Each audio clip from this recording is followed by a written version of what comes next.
I've opened up the door, it can't be closed again.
So, if Tony Khan needs some pointers on some good theme music for his A show, bro, all you gotta do is hit me up in the DMs, man. That last banger would have been a perfect theme song for Dynamite, but they're not the best of the best of the best, man. You're looking at him.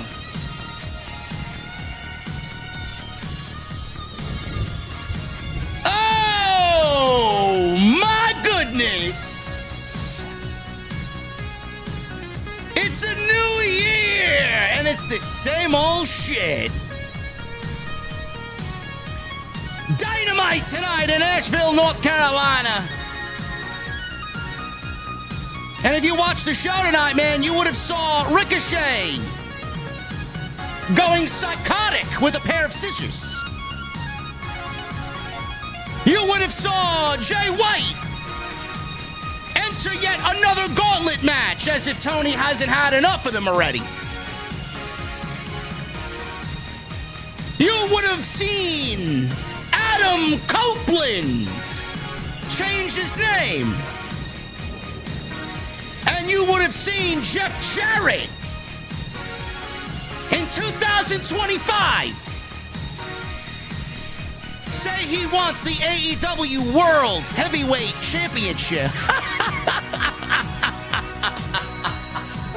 Oh my goodness, man. What the fuck are we doing over there, bro?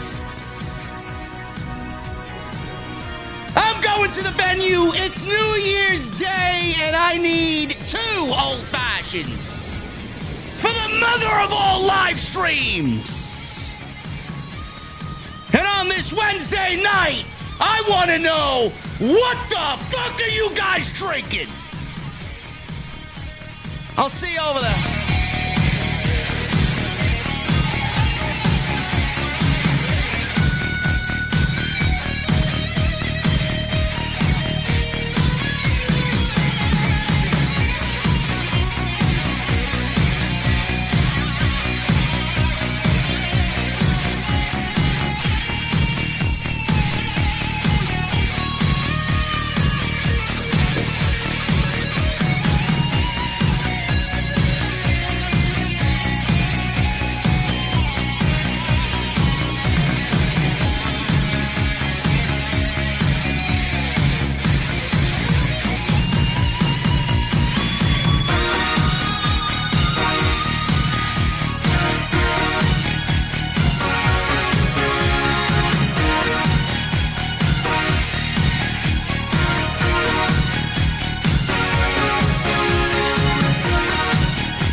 Why has Triple H been so successful?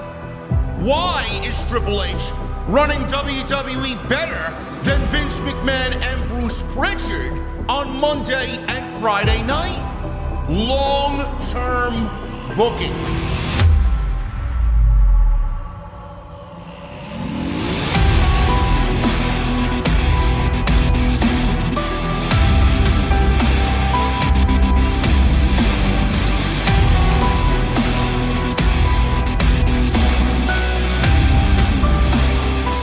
What is going on, guys? Thank you so very much for joining us right here on Off the Script. This is your AEW Dynamite post show for January 1st, 2025. I am your host, D from New York, and I am joined by the one and only Chi-Town. How you doing, bro?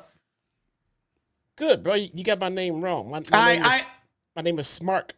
I understand that, bro, but we got to go with a theme here, man. We're getting everybody's name shortened tonight. My name is Smark. Oh, just Smark. Okay, just Yes. Smark. Okay, I like Chi-Town better, but How about this? How about just Mark? Mark is fine. Okay. You could just call me asshole, because that's what everybody from New York tends to be, man. Asshole. That's a coincidence. That's what I call you anyway. Okay.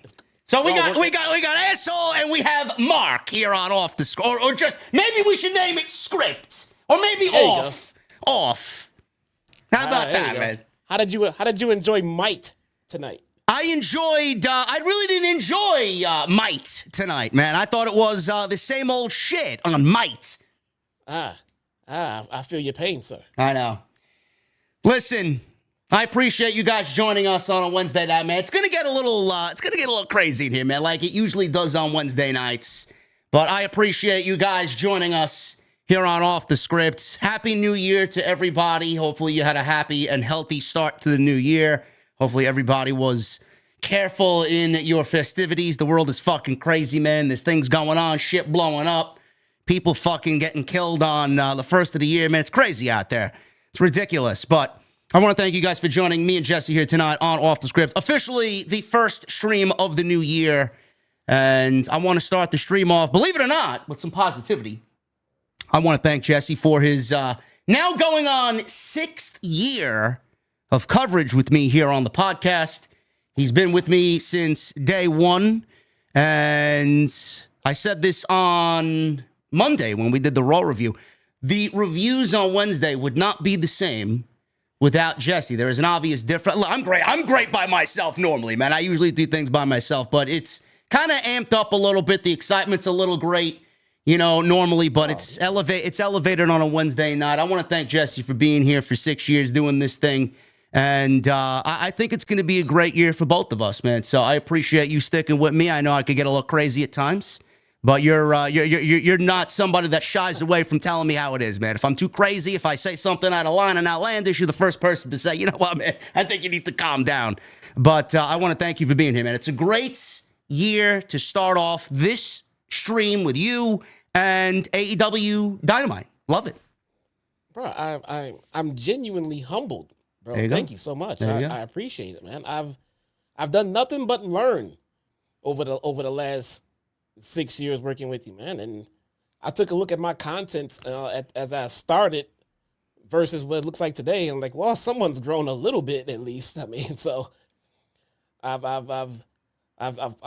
called you a long time for to be my mentor, but a lot of people don't know. Like you just said, we disagree on so much shit, man. I mean, we are constantly like, I don't agree. This is that. But when we work together, I mean, it feels like an even flow. So yeah. It all works. I do see some things differently, looking at them through your glasses, but more often than not, we disagree. But I think that's what keeps us focused on what we want to be focused on, though. Yeah, a lot of people have, and a lot of people that I have kind of opened up to over the years have asked me, why do I have this guy on the show? He's a mark, so to say, as the lingo goes. It's negatively looked upon. I've had people tell me to get rid of him. He does the brand no good. He does the show no good. You're better off by yourself. I have struggled with trusting people. And it is a very difficult thing to trust people. I feel like a lot of people tend to use me for personal gain, and I don't usually see it in the moment, but I see it after the fact, and I hate that because what we built here is genuine. It's real. It's from the ground up. Nobody helped me get anywhere. I did this shit all on my own. I'm completely self-funded. I don't have people backing me to do the streams and the layouts and the graphics and all this shit. This comes right out of my own pocket. Jesse sees the amount of money I put into this shit, and people over the years have tried to kind of use me and gain some notoriety from what they want to do here. And I don't really like that, man. It's something that really irks me and bothers me. But Jesse has never showcased that in any way at all. He's never used me for personal gain. You know, I joke about, you know, most of his subs are my subs, but Jesse's got his own charisma. He's got his own delivery. He's got his own content. He does his own shit. He's never taken a page out of my book. He's never copying me. You know, so it's a very yin and yang type deal, and we're gonna get him to 10,000 subs this year. So I just wanted to say that, start the show with a little positivity. I appreciate you being here, bro. Man, I am sincerely humbled, man. I'm speechless right now. Yeah, but I appreciate you, man. I do. I think I like what we do together, man. I like the content we work on, I like the ideas we come up with. I like the dynamic that we have. For everybody who says you're too over the top and too animated, there's the same amount of people telling me that I'm too just much of a drag and don't do this and don't do. I mean, if you find two people who are exactly the same, why do you need two fucking people? Yeah, you just need one person. Cut one off. I mean, we're here because we are not the same person. We don't have the same thoughts. We don't have the same train of thoughts. We don't have the same ideas. But when we put our ideas together, they make sense. At the end of the day, what this guy wants and what I want is the exact same thing. We would probably take a different path to get there. But at the end of the day, we just want fucking great pro wrestling, man. That's all we've ever wanted. That goal will never change. You know, no matter what we fucking do, no matter what we agree or disagree with, at the end of the day, we just want better pro wrestling. That's it. That is it. That's it. You know, I got into it with a couple of people today. It's the same story, no matter what year, what day, and what type of topic I'm talking about. It's JD's a grifter. JD, you know, engagement farms off of AEW, and he hates negatively because he gets some views and clicks and all this other shit. You know, you guys... I think you're all blind to the fact, and Jesse's been with me for a very, very long time. You know, I covered Monday Night Raw every single Monday night through the fucking absolutely horrific Vince McMahon era from 2017, 18, 19, going on into the pandemic, man. Every show I covered, and I said the same thing every week. I just want the show to be better. I called out all the negatives. I called out some good. I called out mostly bad. Doing the same thing here again with AEW. I don't know why we have to repeat ourselves every single week. I don't do this because I want to hate and I want to spew negativity. If the show is not good, I'm going to tell you it's not good. If the show is good, I'm going to tell you why and why it was good, and I hope that it stays good. So I want to get that out there in the new year. We don't do anything for monetary gain. If the shows were good, I would still have 2,700 people in here because people want to celebrate good television. If the shows are bad and I got fucking on some weeks 4,000 people in here, don't you think that people are overwhelmingly seeing the same thing that we're seeing? Why the fuck would they be here then to listen to me spew bullshit for 2.5 hours? I don't understand you guys.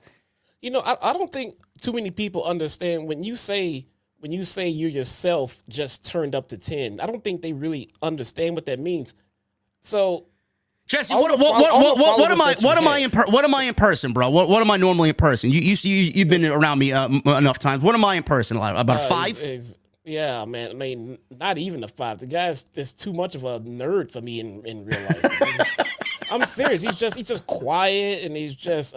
I don't need this JD walking down the street with me every day. No. But the real life JD, I could turn up a few notches if it was me. It's just not me. Like, it's just not me. I have no problem going up to people, saying what I got to say, you know, expressing what I'm fucking feeling at the fucking time. I can't get this guy to go say hello to someone at times. I'm like, bro, just go say hello to this person. Wow, what do I say? What the fuck comes to your mind? I don't know. Move, I'll do it. You know what I mean? So what people don't get is, so when you have a thought, everyone's sitting at home watching us right now. When you have a thought about something, and you see a move that you liked, you say, oh, that was pretty good. That's what you say in your head. That's what the average person says in their head. That's what this guy says in his head. But then when he comes onto a show to do a show for thousands of people, he doesn't just come out and say, that was pretty good. He comes out and say, it was fucking awesome. I fucking loved it. Yeah. You know, and he is being himself. He's not saying that he loved it just to fill a character, if that makes any sense, guys. He's not going to say, oh, I loved it or I hated it just to fill a character. What he feels is what he genuinely feels. How he expresses it, it's turned up to 10. Yeah. And that's why people get angry about it. People who have been with you from day one, they understand why you do what you do. But you have so many followers, and probably so many rotating followers. You have people following you now who probably was not here around to hear you talk about WWE the way that you did. No. So they jump in the middle of this and catch it now and see, oh, well, he only talks about AEW like this. He doesn't do this shit to WWE. And then when you mention like the years of 2017 and shit like that, they're like, well, I wasn't watching you then. Right. So you have no idea how ridiculous what your statement is right now. So he's consistent, but he is obnoxious at times. I wish my wife was over here. She would tell you when I started listening to him, she would hear his voice in the background and say, who the hell is that? I was like, that's somebody I'm listening to on a pro wrestling podcast. Like, he sounds so fucking annoying. It's like, I know, but get past how he sounds and get to what he's saying, and it all makes sense. And that's how I started watching. That's how I stay watching. I mean, and what you do is entertaining. It's not everyone's cup of tea, but the bottom line is you're not wrong in what you are trying to portray. All right, I'm not gonna sit here and say everything you say is right. I'm trying to say when at the bottom line, at the end of the day, you just want a better show. You want better pro wrestling from both companies, from anything that you're covering pro wrestling wise. You're looking for the best product possible. The way you relay your message, it just gets under some people's skin, but they don't understand that you're just speaking your truth the way that you know how to the audience that you've built. That's it. Yeah, that's it. That's the way it's done. And I'm not going to change. I asked everybody, what do you guys want to see differently this year? You know how many people told me don't change a fucking thing? That's what we're going with. Yeah. That's what we're going with, man. I got to read this super chat. I got to read two super chats first. First of all, I got to shout out my guy over here. We got a $100 super chat from Honored One. He says, hi, JD, Jesse, OTS family. Happy New Year's. I gave up after that Jeff Jarrett segment. It's clear that Tony gave up. He needs help. Even after calling this a start of a new era, he doesn't intend to please bury this show, says Honored One. Thank you again, brother. I appreciate you being here. It's a lot of money. It's a great way to start off the new year. Appreciate you being here as always. And I'm going to read this one because it has a lot to do with what we're going to get into tonight. KS Wheels with a $5 super chat. He says, if this show was meant to get me to watch next week, it failed. And that's what we're going to go off with, Jess. I'm going to leave the floor to you. This was the start of a new era. They simulcast on Max and on TBS. I did watch the first hour on TBS, and then I switched over to Max. So I'll give my opinion after you get through with what you want to talk about. But where do you want to start tonight? Where did you watch the show? And how did you feel about this supposed new era of AEW, which to me, honestly, felt like the same old shit? Well, that's a lot to unpack. So I want to start with, well, first off, I watched the show on TBS. I don't have Max, so that wasn't an option for me. From what it looks like, I'm hoping I read this properly, but their whole videotape library and future pay-per-views will be featured on Max. Is that accurate? Yes, the first, I think they're organized by seasons. I think the first year of Dynamite and the first year of pay-per-views are on Max right now to stream. They're released right now, yeah. So they're going through so they'll catch you could watch later. when the company was actually worth watching. That's right. what I say, but go ahead. But future upcoming pay-per-views, they are also included. They will be there. We don't know what the price bracket's going to be. If there's going to be a discounted rate for subscribers, we don't know that yet. Okay, that's the part I was waiting for. Yeah. But so I watched it on YouTube TV right now, which I still haven't. I got to get rid of that shit. It's too expensive. But so just FYI, when I get on social media and I get in these chat rooms and I take a look at things before I started speaking. When people say stuff like, yeah, bury the show, bury it, kill it, the first thing I do is start looking for the positive things about the show. Because it just feels like too many people just already have a negative opinion about something. Maybe they missed some of the good things. Yeah. So my favorite thing on tonight's show was Dr. Trevor. So I mean, we spent the last few weeks talking about how bad this guy is on TV and on social media. And I texted you when I saw this. This is the best thing that I've seen Ricochet do in his entire career. And I've watched a lot of work from his and all over the globe, man. I haven't watched all of it, but I've pretty much seen all of his personas in all of the different companies at one point or another. This is the best he's ever looked. He looked, I mean, of course he looked vicious, but he looked just believable in how psychotic he fucking looked. Look at the way he was dressed, the fucking glasses. I mean, he looks like a fucking doctor out there or a psychiatrist or a therapist or something. And he's bloodied as shit and he just fucking damn near killed somebody. And he didn't really talk. I just wanted to stand up and applaud. I thought that was fucking perfect. I thought that was absolutely fucking perfect. And take that, what he did tonight, roll this, parlay this into his gimmick, into his character. I want to see that same attire, that same demeanor, and this is it.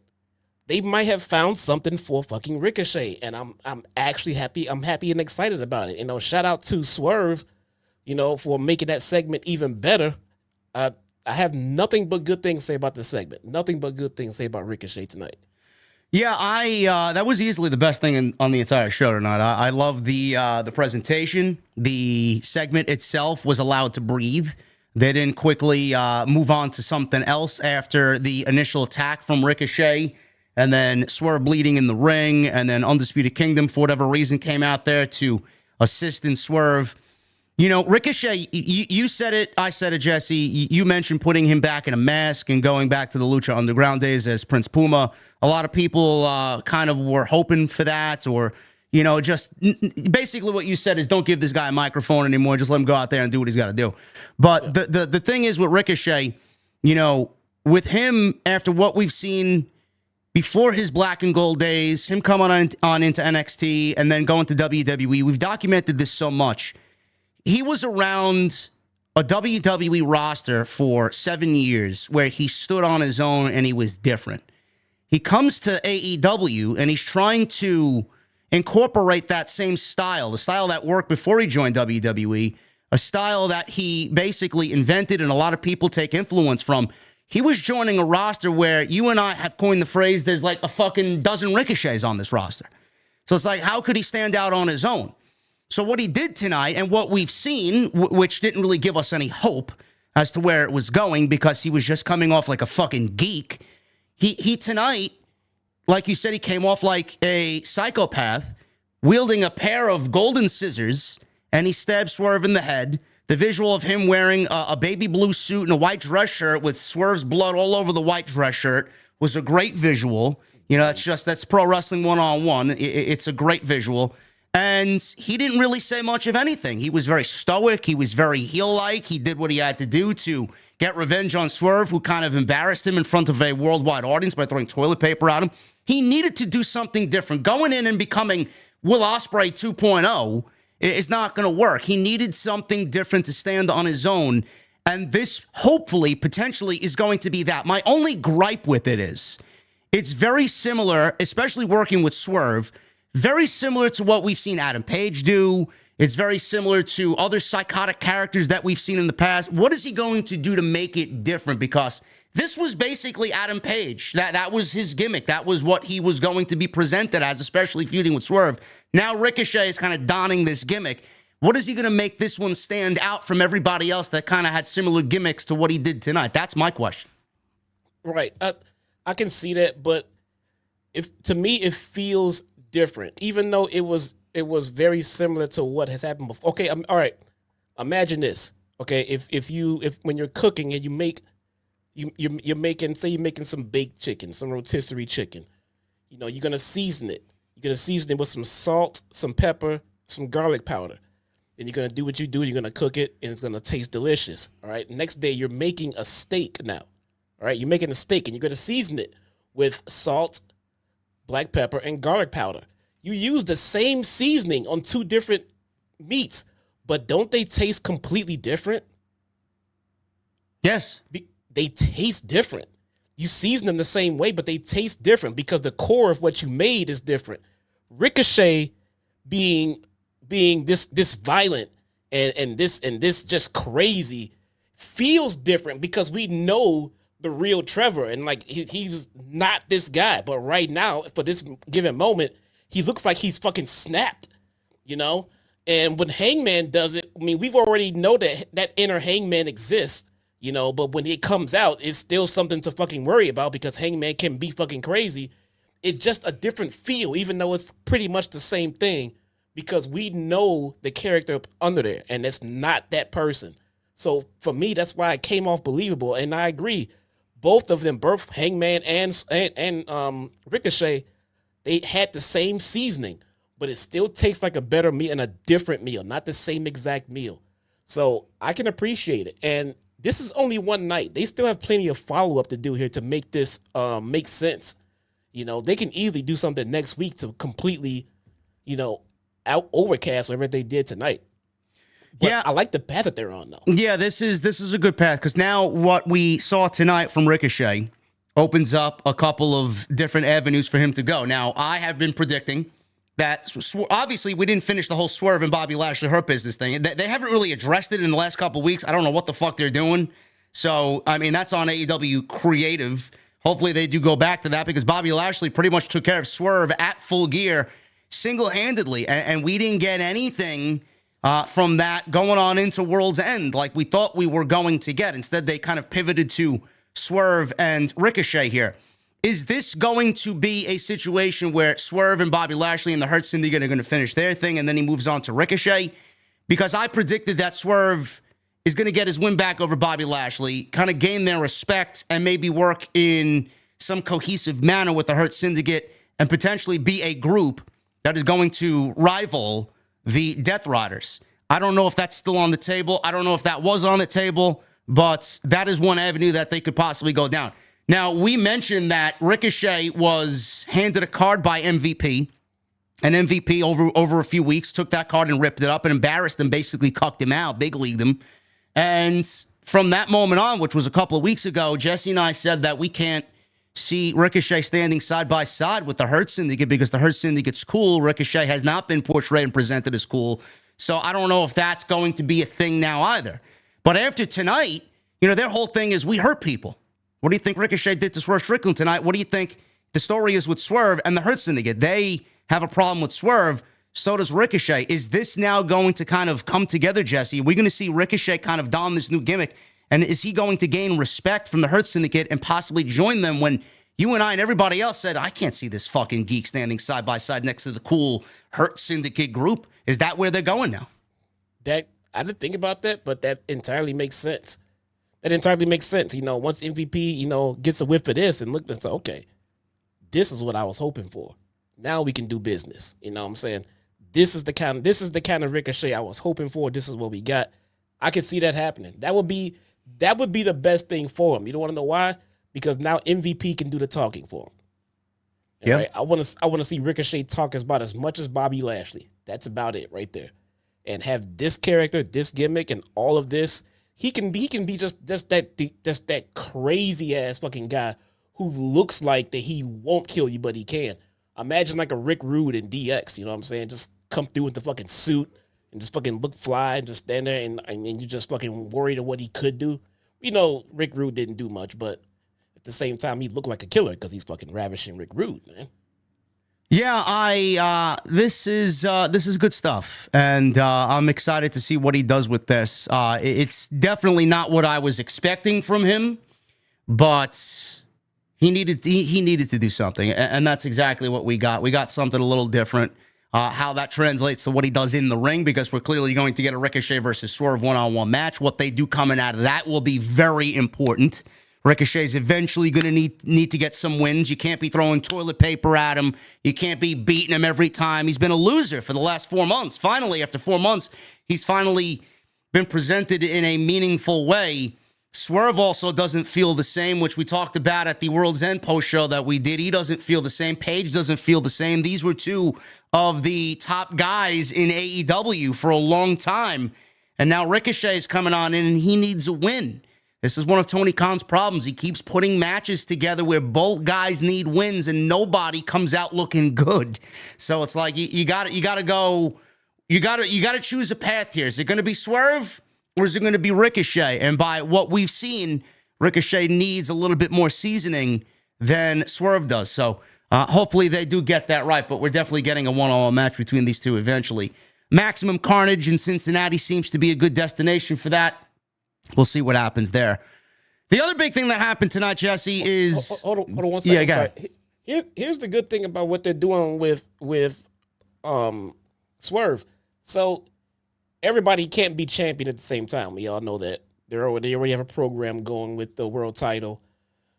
For better or worse, it's something, But they're having Swerve do something, and right now that looks like that's helped get Ricochet over. But they are parlaying. They used the mojo that they gave Swerve while world champion, and they're going to take that and move it into this feud with Ricochet.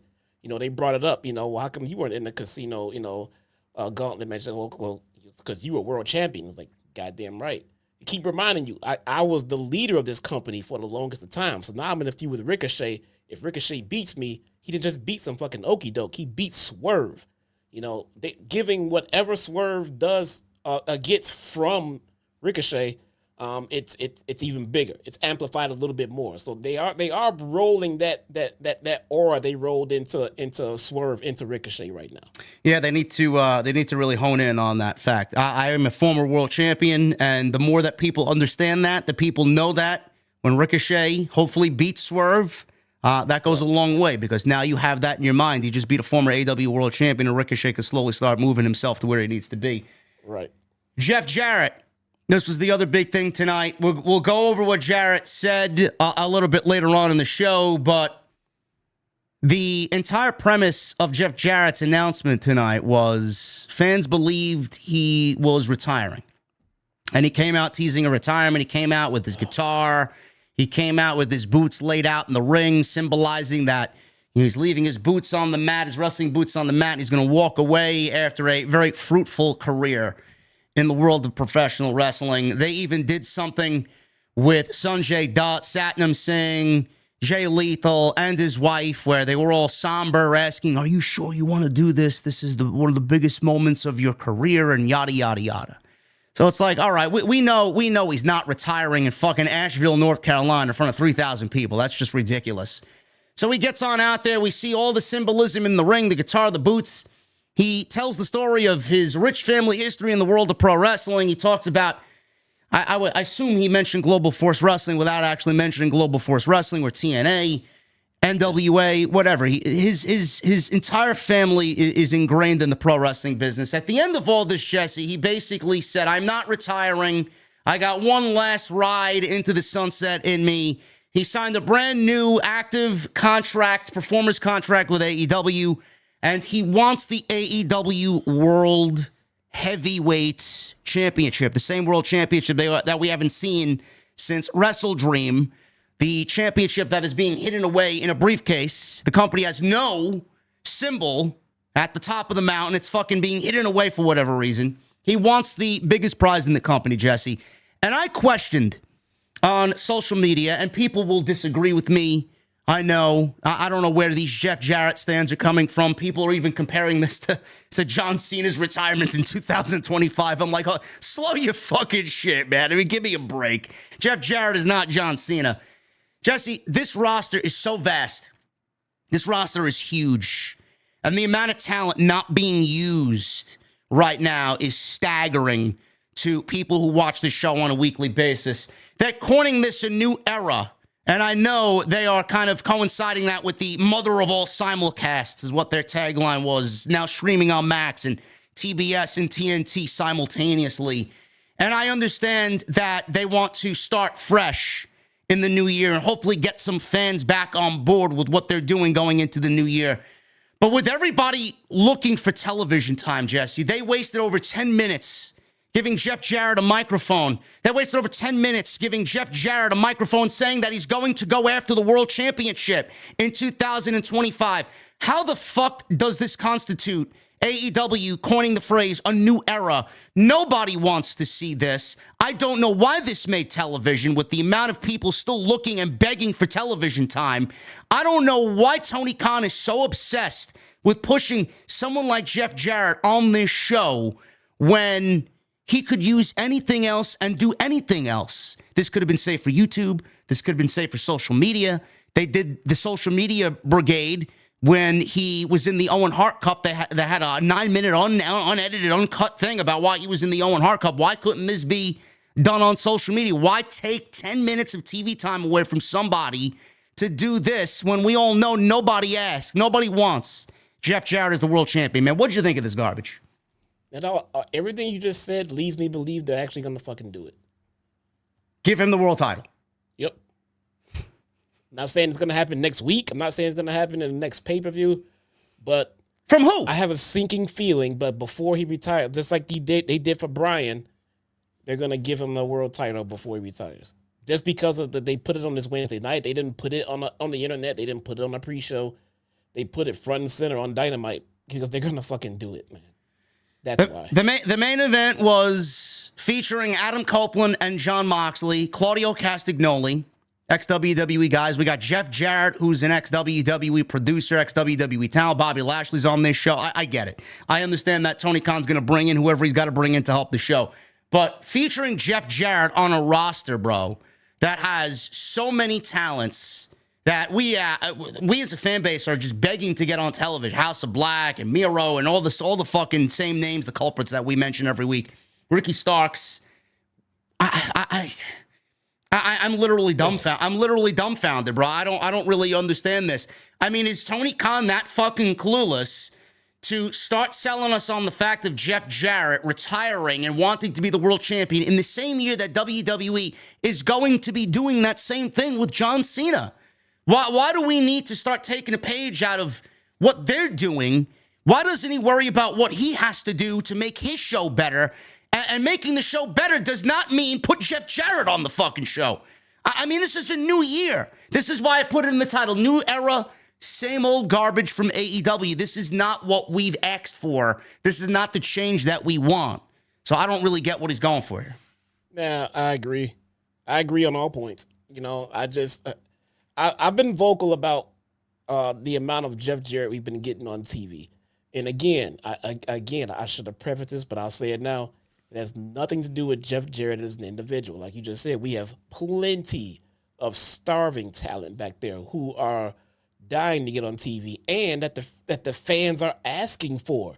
They want to get on TV. The fans want to see them, but instead we get something like this Jeff Jarrett angle. I think the value that Jeff Jarrett brings to any promotion is priceless.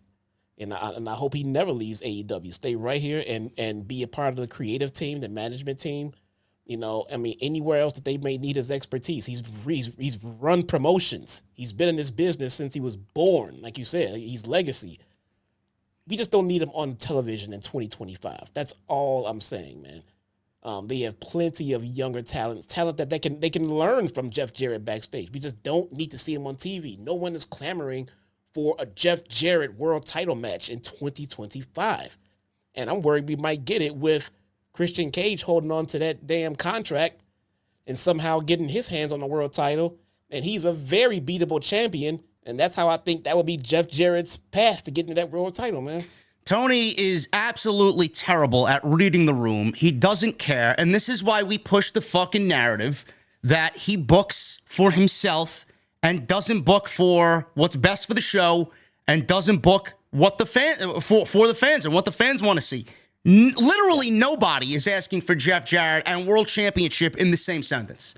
Him being in a gauntlet match next week, you know, the typical positivity grifters are not going to have a problem with it, just like they didn't have a problem with him being in the Owen Hart Cup. I found it to be a problem with him in the Owen Hart Cup. I mean, Jesse and I came up with literally 7 different fucking other roles for Jeff Jarrett if he wanted to honor Owen Hart.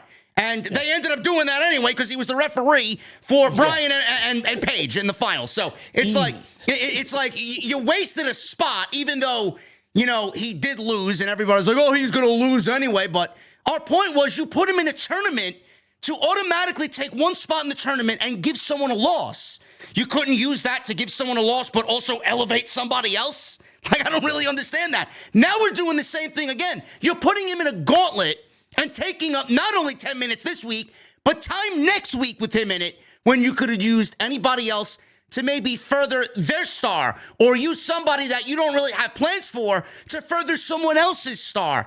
Nobody's asking for Jeff Jarrett on television in 2025. The fucking guy can't read the room, and if he goes any further than what we saw tonight with Jeff Jarrett, how many people are going to tune out? I don't know. You want to kill the company? God bless you, man. Continue to do what you want to do. This is not some fucking E-Fed. This is not some rinky-dink fucking, let me play with my toys. Oh, look, I got this old school dusty Jeff Jarrett figure. Let me play with that. No, man. Nobody wants to see this. Nobody. You employ how many fucking people? And Jeff Jarrett's the one that used it on television in 2000. The first show of the year, man. How optically bad does that look, man? Come on. It's not a good look. No. It's not a good look. No one's going to be looking forward to it. No one is sitting around saying, man, I can't wait to see how Jeff Jarrett does in this turn. No. You are wasting your creative energy trying to book Jeff Jarrett in matches on TV in 2025. I thought Chris Jericho was going to come out. I told Jesse via text tonight during the show, I'm like, this smells like something Chris Jericho would do. He's going after a world championship. I didn't think Jarrett was going to mention the AEW world title. I thought he was going to mention a championship or AEW gold, and then Jeff Jarrett was going to come on out. Yeah. I mean, can you imagine that? That's even fucking terrible now that I'm thinking about it. Jarrett versus Jericho on AEW television 2025. Yep. Holy shit, man. Let me not give Tony any ideas here. Yeah, that's like that just feels like Omos versus the Great Khali. Just listen, man. Omos pinned Marufuji and Noah last night. He's the tag team champions over there. What's a Marufuji? He is a Japanese wrestling legend. I did not know it, but I mean, you know how big men in New Japan do, man. They're probably paying Omos a grip just to walk around in Japan.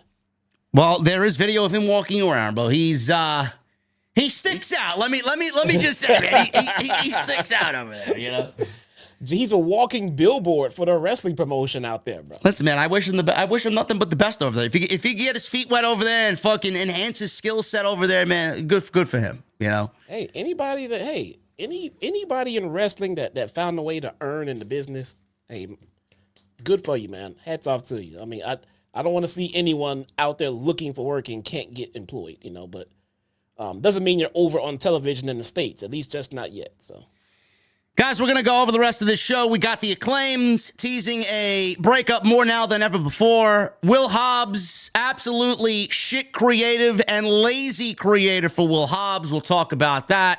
And Adam Copeland got vinced tonight by Tony. Yeah, who? He's not Adam Copeland anymore. He's now going by simply Cope. And I think the AW sickos need to cope that this show is the same old shit going into 2025, man. New era, my asshole. We'll get into it all right here on Off the Script. Please follow us on social media at JD from NY206, Twitter, Instagram, TikTok, and Cameo. Hit that subscribe button down below. Turn on the bell for all notifications. This is going to be a big week. Not only tonight, we got 3,300 people in here, man. Thank you guys very much. Friday, SmackDown's going 3 hours, back to 3 hours. Can't believe it. And then the mother of all live streams for the year, man. I am going to be looking at least, prediction-wise, 7,000 deep in the venue on Monday, man. That Raw debut on Netflix is going to be fucking crazy. Can't wait to share it with you guys. It's going to be great. And we're starting January off with a bang. So please hit that subscribe button and make sure the bell is turned on. Hit that thumbs up. Helps us out in the algorithm. Let's try for 1,000 likes. That should be easily attainable tonight. If you guys are watching after the fact, leave me a comment down below. Let me know what you thought of Dynamite tonight. And every comment helps us out also in the algorithm. Follow Jesse on Twitter. You guys can see his @ on the screen right there. Chi-Town Smark on X. If you guys want to follow him on YouTube, click his name in the description. It'll take you right to his YouTube channel. And make sure you guys get those super chats in because we got a couple of bombs dropping already. Let's keep that energy going. I love what I'm seeing. We will keep the super chats open as always, and we'll hang out at the end of the show. And memberships. Let's start the year off right, man. Become a channel member right here on Off the Script. They get you a couple of great-looking emotes. And we got some early access to some videos, as always, when they go live to the public. You guys get them first. So thank you guys very much for all that. Jess, you got anything going on you want to mention on your end? Oh, once again, in the new year, we're gonna be working on some new content. I'm gonna be reviewing pay-per-views, but a little bit differently, man. Like I said, I'm sharpening up some editing skills, and what I got planned is gonna be some pretty engaging stuff, and I expect to upload on a more frequent basis. I'm just waiting to see where I can find the catalog of all of the pay-per-views in 2025. So make sure you follow, please. There you go. We're gonna start off with Jon Moxley. Oh, first of all, I have to start off with this, man. I don't know if this is a just this week thing, but AEW Dynamite, and I thought this was a troll. Maybe they hit the wrong button. I don't know if they have a new theme song for the show, but Tony tweeted that they're getting Elton John back. Saturday Night's All Right for Fighting on Collision. Nobody gives a shit about that. First of all, the song is fine. It does not fit a wrestling show theme song, number one. He only does it because of the Saturday night aspect to it. The show is not it's not fit for a wrestling theme, I'll say that, number one. Number two, same thing could be said, Jesse, about tonight's theme, which I hope is just a this week thing. We had the Pointer Sisters. I'm excited tonight for AEW Dynamite in Asheville, North Carolina. I don't know what had happened.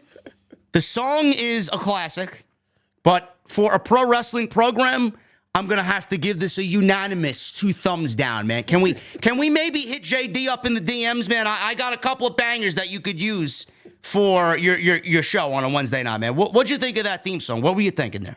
Bro, I think you're about to lose control, and you just can't help it, man. Now, the Pointer Sisters, bro, what is this, fucking 1980? Oh, my God. Elton Song John, is probably older than I am. Sisters. Song is probably older than both of us.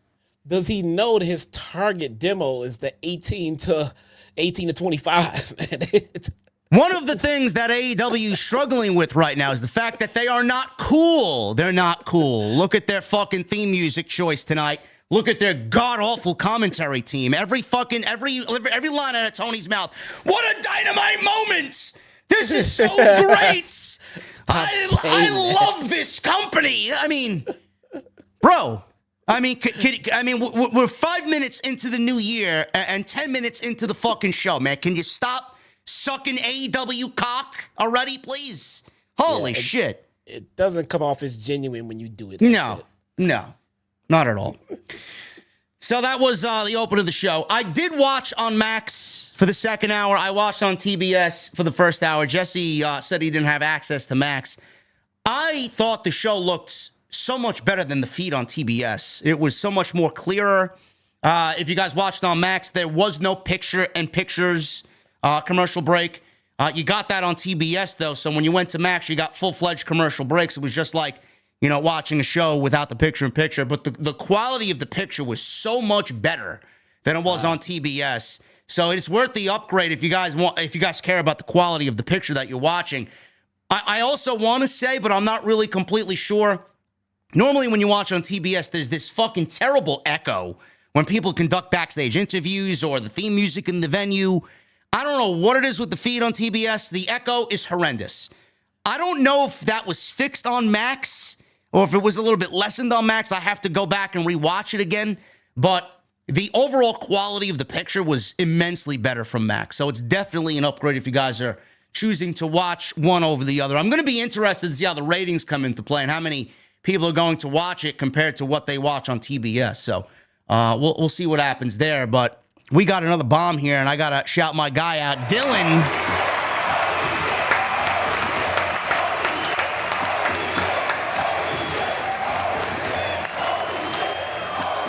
Dylan with a $100 super chat. Hey, JD and Jesse, absolutely love you guys. I figured who Jeff will dethrone. It will be MJF pinning Ospreay for the world title. Hashtag Jeff for world title 2025. It'll be Ospreay pinning. Wait, how? So I guess what Dylan is trying to say is that when Darby Allin wins the world championship from Jon Moxley, that MJF will beat Darby Allin. Will Ospreay eventually will beat MJF?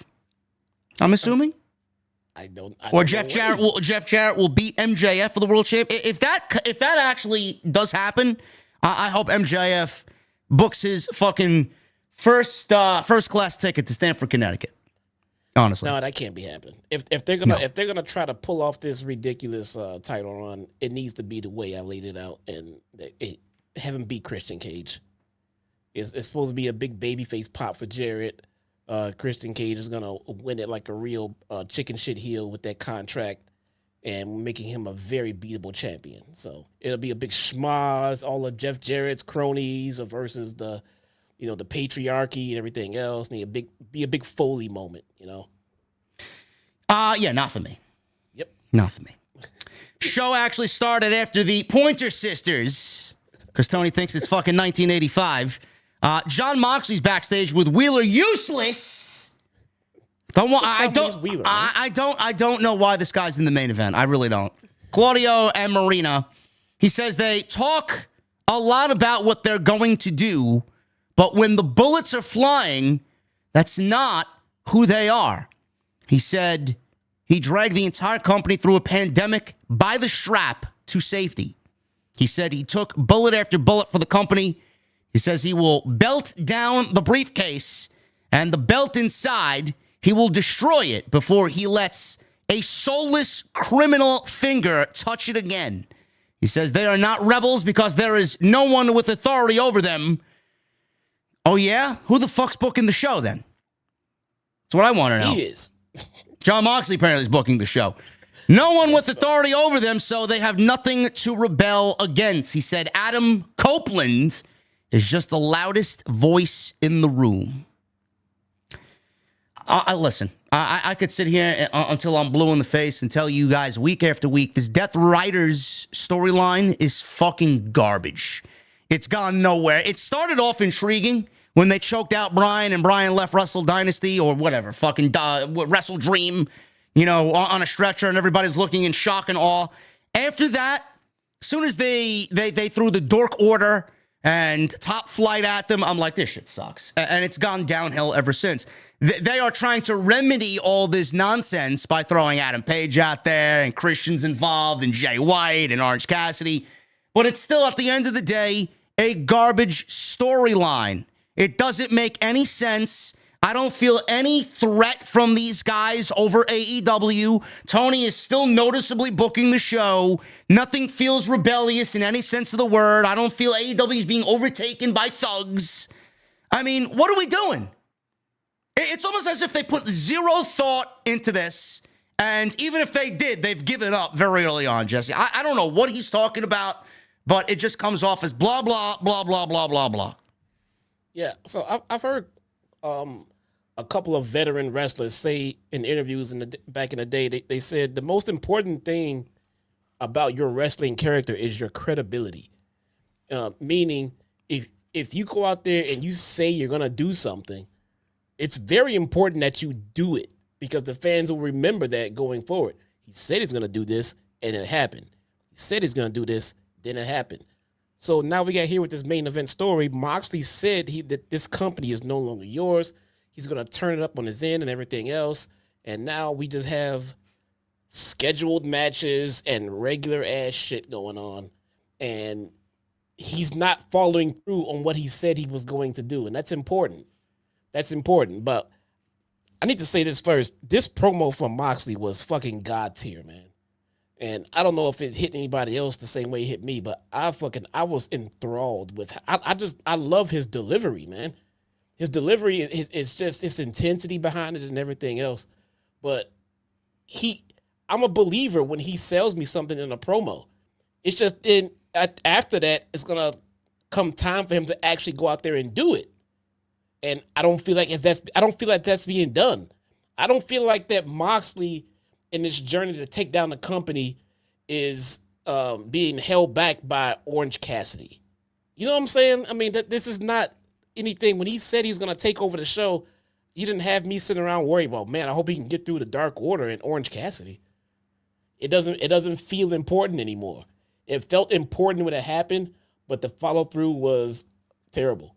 They're not convinced me that this is important anymore and that Moxley is a danger to the company at all. No, I don't feel AEW is in trouble at all. I don't feel like these guys are doing the job to make it threatening enough. And even when they get to the end of this story and Darby eventually takes down Jon Moxley and wins the world championship, I mean, is it even going to matter? It's not going to matter whatsoever because we continue to get week after week, month after month, this just middle of the road, goes nowhere, uninteresting storyline where we just say the same thing every week. It's not feeling like a company takeover. It's not a threat. So when Darby wins the world championship, what is he actually saving the company from? What is he saving it from? Nothing. Nothing.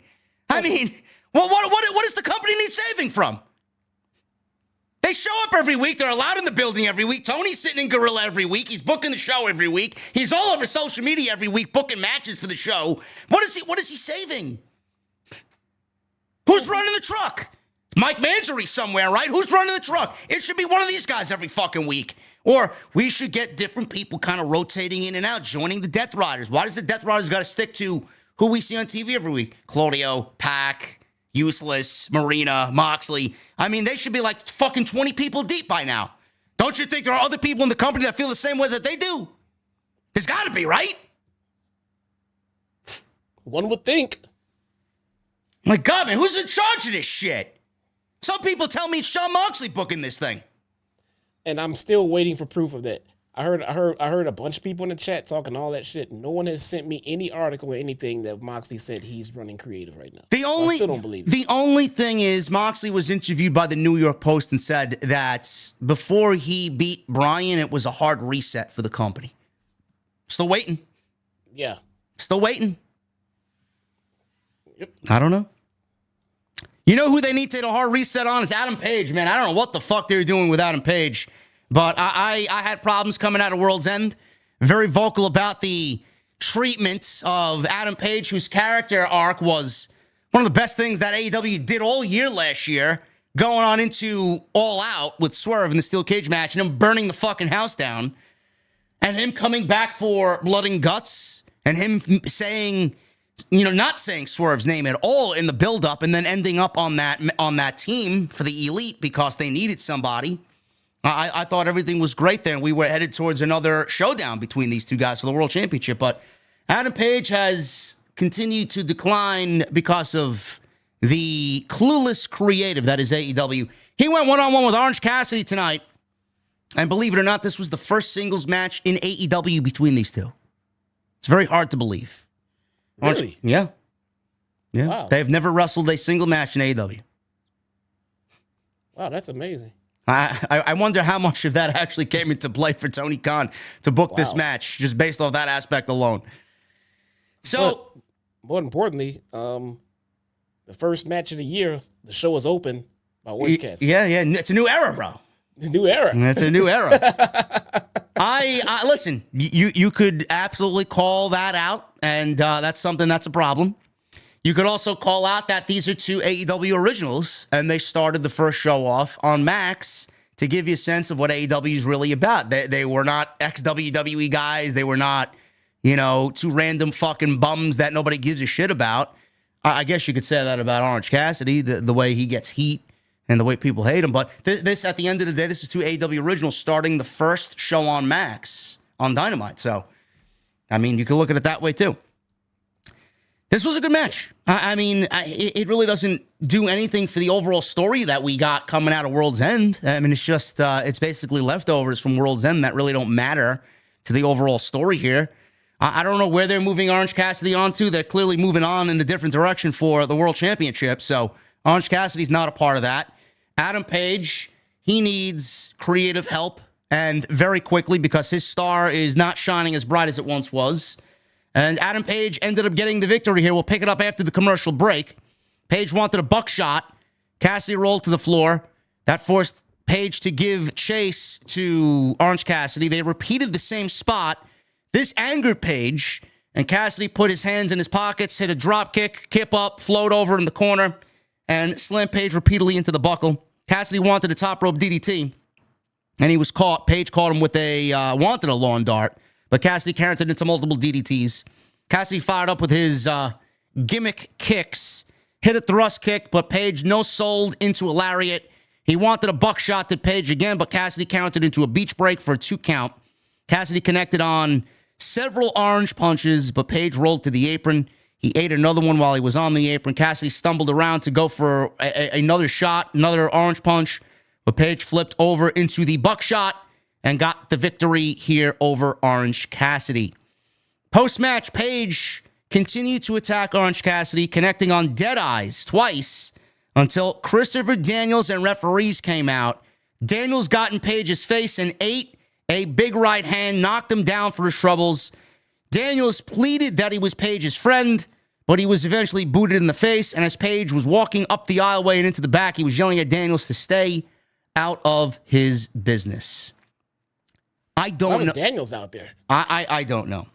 I was going to say, Jesse, I don't know where they're going with Page.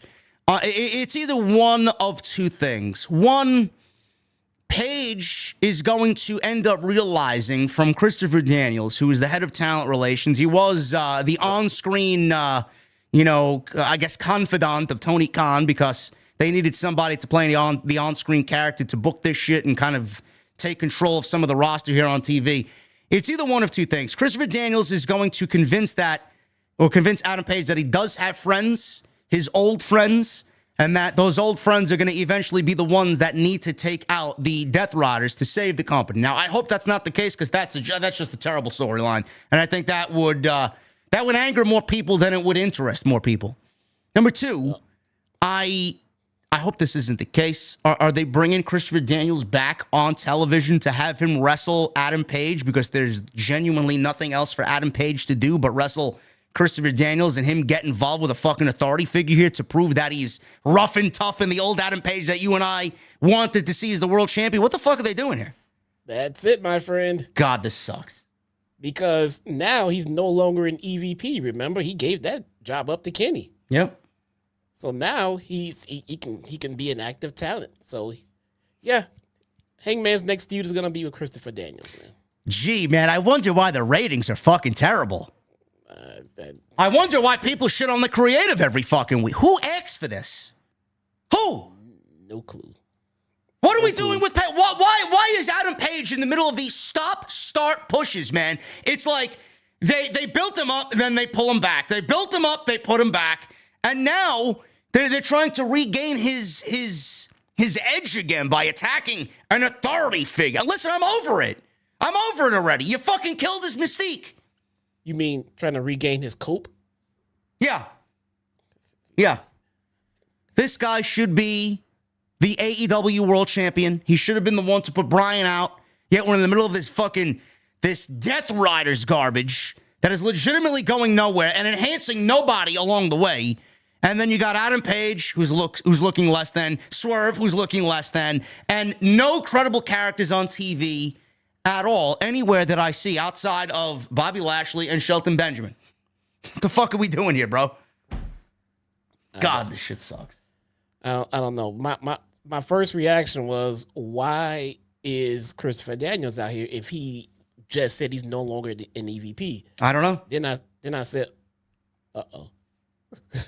I don't know. Then I said, uh-oh. That means he's out there for some other reason. And so, yeah, that's where that's going, man. They're gonna have a feud soon.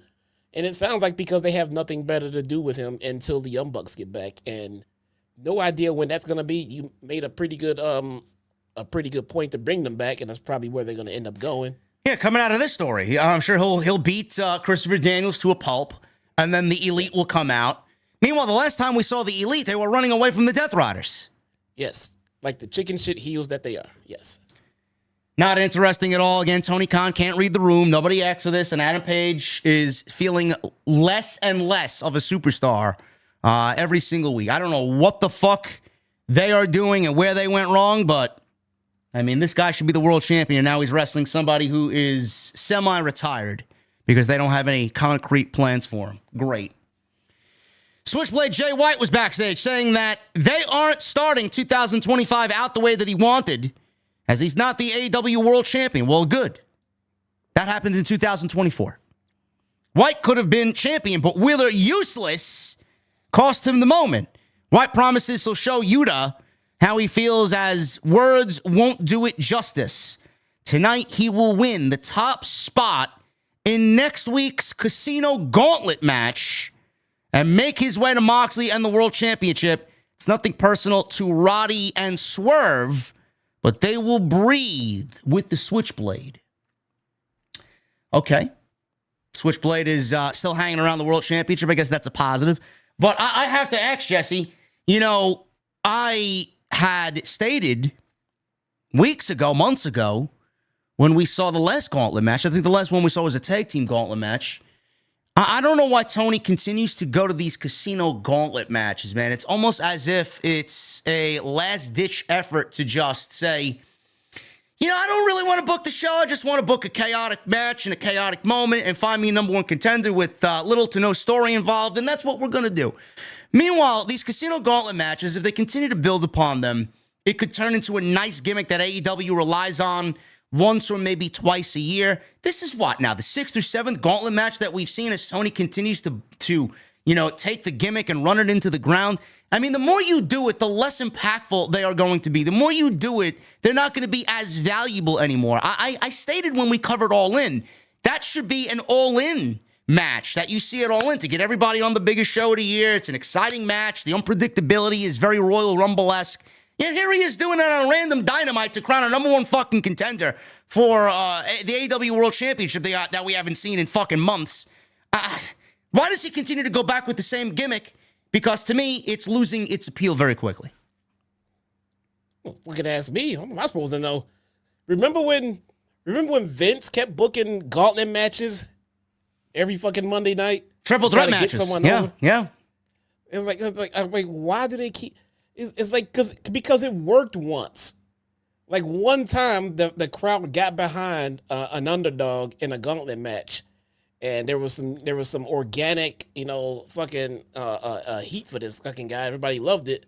So it became the go-to whenever they had, nothing more important to do and wanted to get someone over, they threw him in the gauntlet match on Raw. That was literally the plan. And here we go. TK doing the exact same thing now. Vince had a problem with gauntlet matches and triple threat matches. Triple H, I call it out every time I see it. Triple H has done more tournaments in 2024 than Tony Khan has done more tournaments. He's actually cut back on the amount of tournaments that he used to do, Tony. But when Triple H does a tournament, it's almost every other fucking month. And when he does a tournament, it's not a standard, 1-versus-1 tournament bracket. It's a triple threat match. Triple H loves his triple threat tournaments because he wants to involve everybody. It's fucking lame. It's lame and it's lazy. And it's a way to get everybody involved. But the more you do a match, the more it becomes the less impactful it's going to be and the more oversaturated it gets. It's like, keep it special, man. Does anything remain special? Does anybody want to, have this match come off as boring and the same old shit every fucking time? It's like, save it for your major events.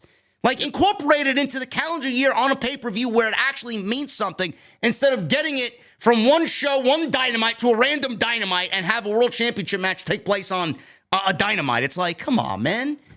I want it to be special, and it doesn't come off as special anymore. That's my point. No, it doesn't. It's getting harder and harder to find anything to come off as genuine. But I like it so much when it happens. I love calling it out right away. Like, God, this feels organic. This feels genuine. This feels, but for the most part, stuff just comes off like, okay, this is where they're going with it, and this is why. Now it's fucking boring and lame. This was the one thing that I actually enjoyed about the Continental Classic, though. I mean, like I said, it gave a match that would normally have zero meaning. It gave it some kind of meaning on TV, and I think that's important.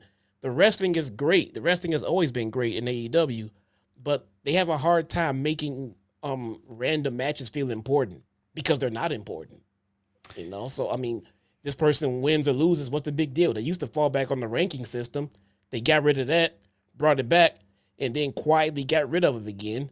So they themselves can't stick to the ranking system that they created. How does that not make sense to anyone? I don't know. Somebody in the chat asked, why would you want number one on a gauntlet match? Because the gauntlet match can end at any time. So you want to be in there first so you can end it as quickly as possible. It's like a reverse Royal Rumble. You don't want to be last because the match could be over. So that's what their whole process is. But, slow down on the gauntlet matches. I mean, it's just creatively lazy. And it just comes off as lazy, as if they don't want to actually book week-to-week meaningful stories. Let's throw everybody in a fucking gauntlet match and then call it a night. So, speaking of boring and lazy, Jesse, the Acclaimed Anthony Bowens and Max Caster tag team match here against Bobby Lashley and Shelton Benjamin. This really was completely one-sided, and this was a no-doubter.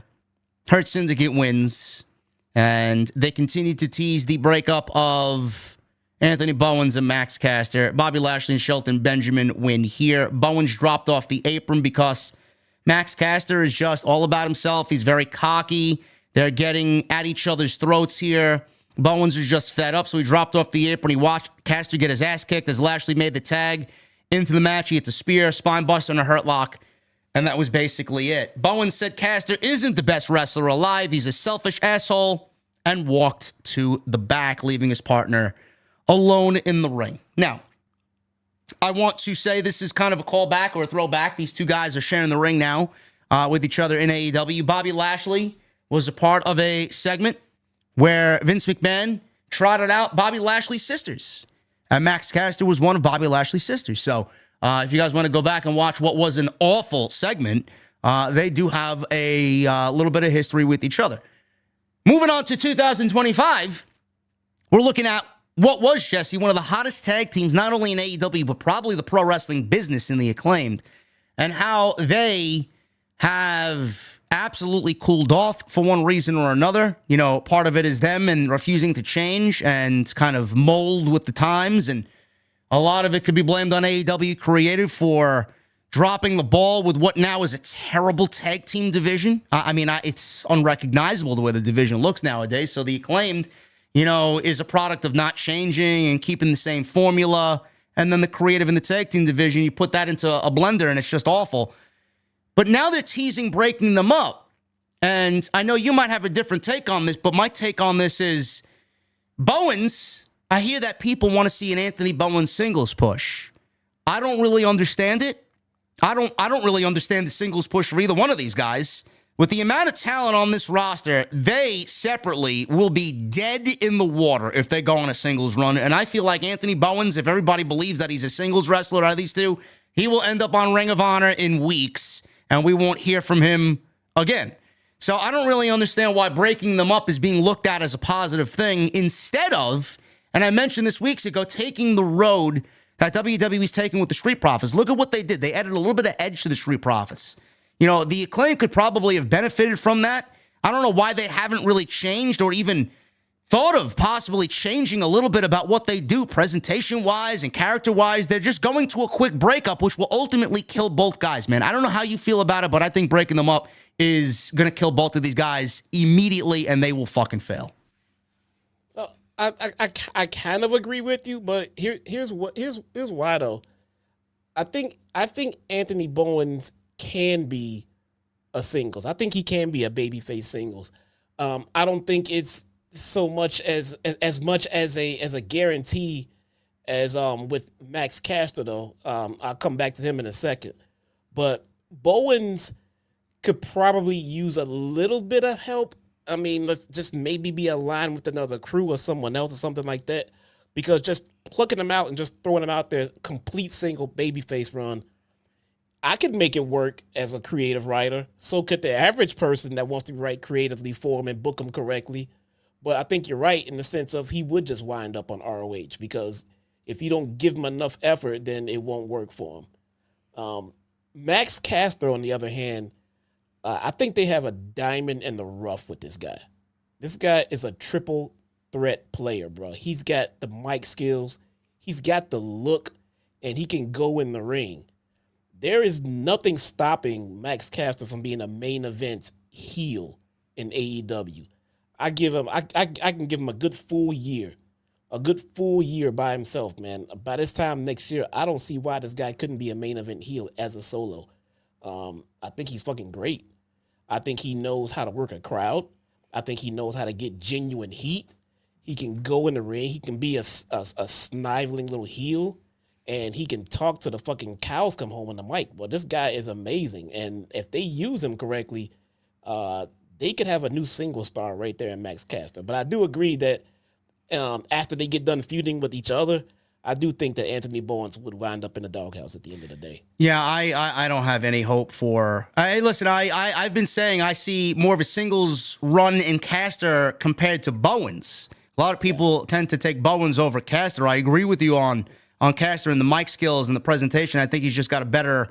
I don't want to use this word for him. A better, I guess, presentation for himself. A little bit of more charisma. I like his charisma a little bit more than Bowens.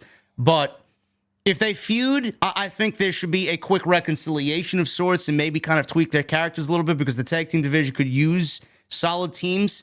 If the rosters were going to be separated and we were going to operate under a split brand, there's only 3 hours. There's 4 hours of television for AEW. They cut 1 hour on Rampage, which was a nothing hour anyway. It really didn't benefit anybody. It just got people fucking TV time for the sake of TV time because Tony needed to use some of the people that he was paying and he didn't want to keep paying these people to just sit around and do nothing. But I feel like if there was actually a separate roster and each roster had its own identity, that they would thrive a little bit more. There is so many people not being used right now that should be ahead of the line when you think of who should be on television when you compare them to Bowens and Caster. Why would we put priority over Anthony Bowens and Max Caster over on television over everybody else that seemingly is just waiting for an opportunity to get on TV? I don't really understand it. How could they be set up for success when this creative team always they'll use somebody, they'll use them for a few weeks, a couple of months, and then they disappear, and then they come back around 2-3 months after that, and their momentum is fucking killed and they're ice cold. I don't see this going anywhere whatsoever. So I'm really, again, dumbfounded over the fact that they want to break these guys up. Yeah, well, I mean, the tag division is shit, so you keep them together, and they're gonna go nowhere. And I think you do have a serious player in Max Caster, and you're not going to get that until you break them up. I mean, you're going to have to break them up to try to see what you can do with Max Caster as a singles. And you got other people in the back who want to be used and everything like that. I get it. But Max Caster is, pretty much homegrown. So what do you want them to do? Go push Miro? I mean, or they can do Max Caster. I mean, I'd love to see them both on TV, but if you got to pick one, they're going to go with the guy who's homegrown, right? At least that's what everybody is saying that they should be doing. I would say so, yeah. I mean, Max Caster is a special talent, man. And I think if they book him correctly and use him correctly, I think he is as a main event heel in this company. But again, that's just going to come a good creative, and that might slip through the cracks.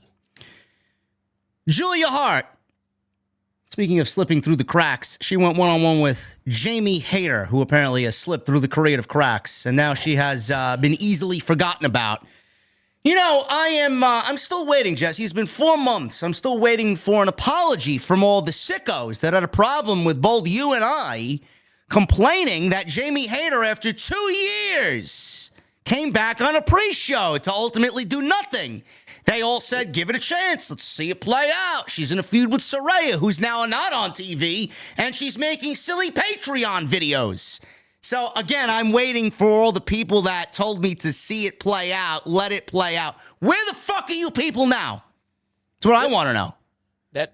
It happens to me all the time. If we sit here and say, hey, Britt Baker's getting better, they think we're full of shit. Then look at that. We say Jamie Hayter returning on the pre-show is a bad idea. They say we were wrong. Look at that. If I sit here and say Max Caster is a main event player, I sit here in the chat, people say there's no way that's going to happen. Okay, we'll see. But again, they don't want to admit they were fucking wrong. They were wrong. I mean, and nothing else you can do about it. But no, she was buried upon arrival. There is no reason why Jamie Hayter is not the top of the women's locker room right now, except Tony Khan don't want to fucking push her.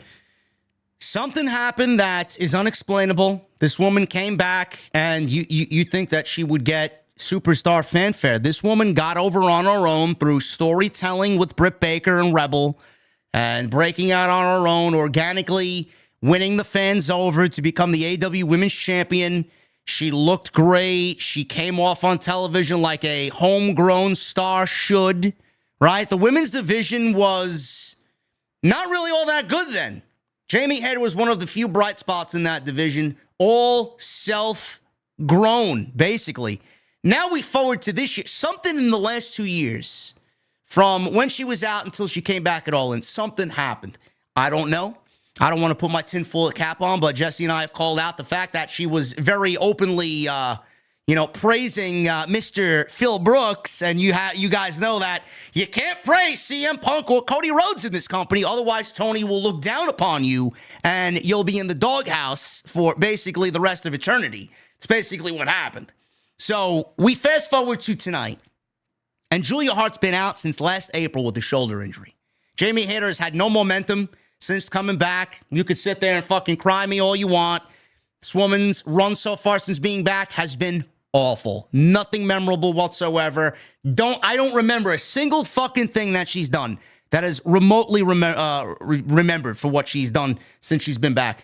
Jesse, Julia Hart's been out since April. Shoulder injury. She comes back, and we get this angle playing out. There's no why to anything going on here. This story that's playing out. Julia is all of a sudden targeting Jamie Hayter.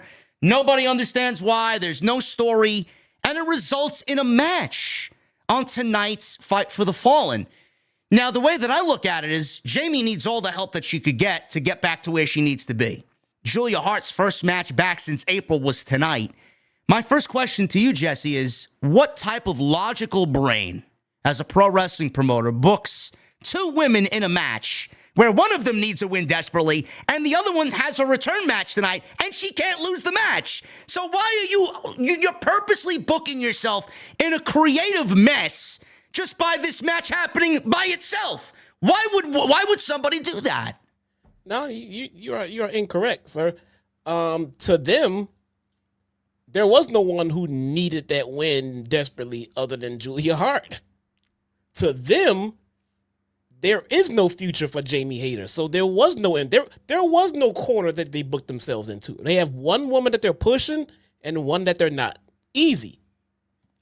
It's unbelievable. You do know. Look at the women that Tony Khan in this division has fucking dropped the ball on, bro. Where's Jamie Hayter? We're all still asking every week. What happened to Chris Statlander? Where is Willow Nightingale? I mean, Deonna Purrazzo. Bro, all five of these women, WWE would sign in the blink of a fucking eye.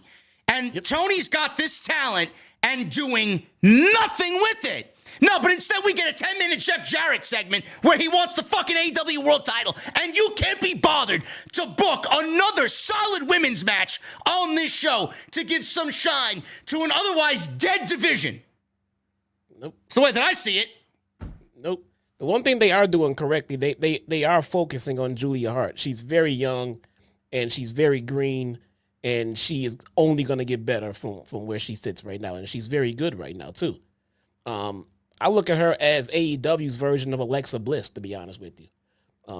Matter of fact, wasn't Alexa Bliss a cheerleader? She was.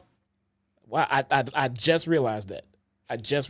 Just as athletic, she can work the goth gimmick. So wait a minute. You're calling Julia Hart a Temu version of Alexa Bliss? I didn't say Temu anything. I said that I just literally realized that she was also a cheerleader. That's fucking crazy, bro. But yeah, man, she is definitely AEW's version of Alexa Bliss, someone who you probably didn't think would be a big star, but then turned out to organically get herself over. Turns out she's pretty good in the ring, and she can work a character. Is there much difference between Julia Hart and Alexa Bliss? I mean, I understand one has a lot more experience, but just pound for pound and age, they're pretty much the same. Yeah. I mean, if there's one overwhelming thing about both of them, both of their offensive movesets lack any sort of intensity. I think they should kind of ramp it up there. But yeah, I mean, there's a lot of similarities there. Yeah. So at least they are pushing Julia Hart.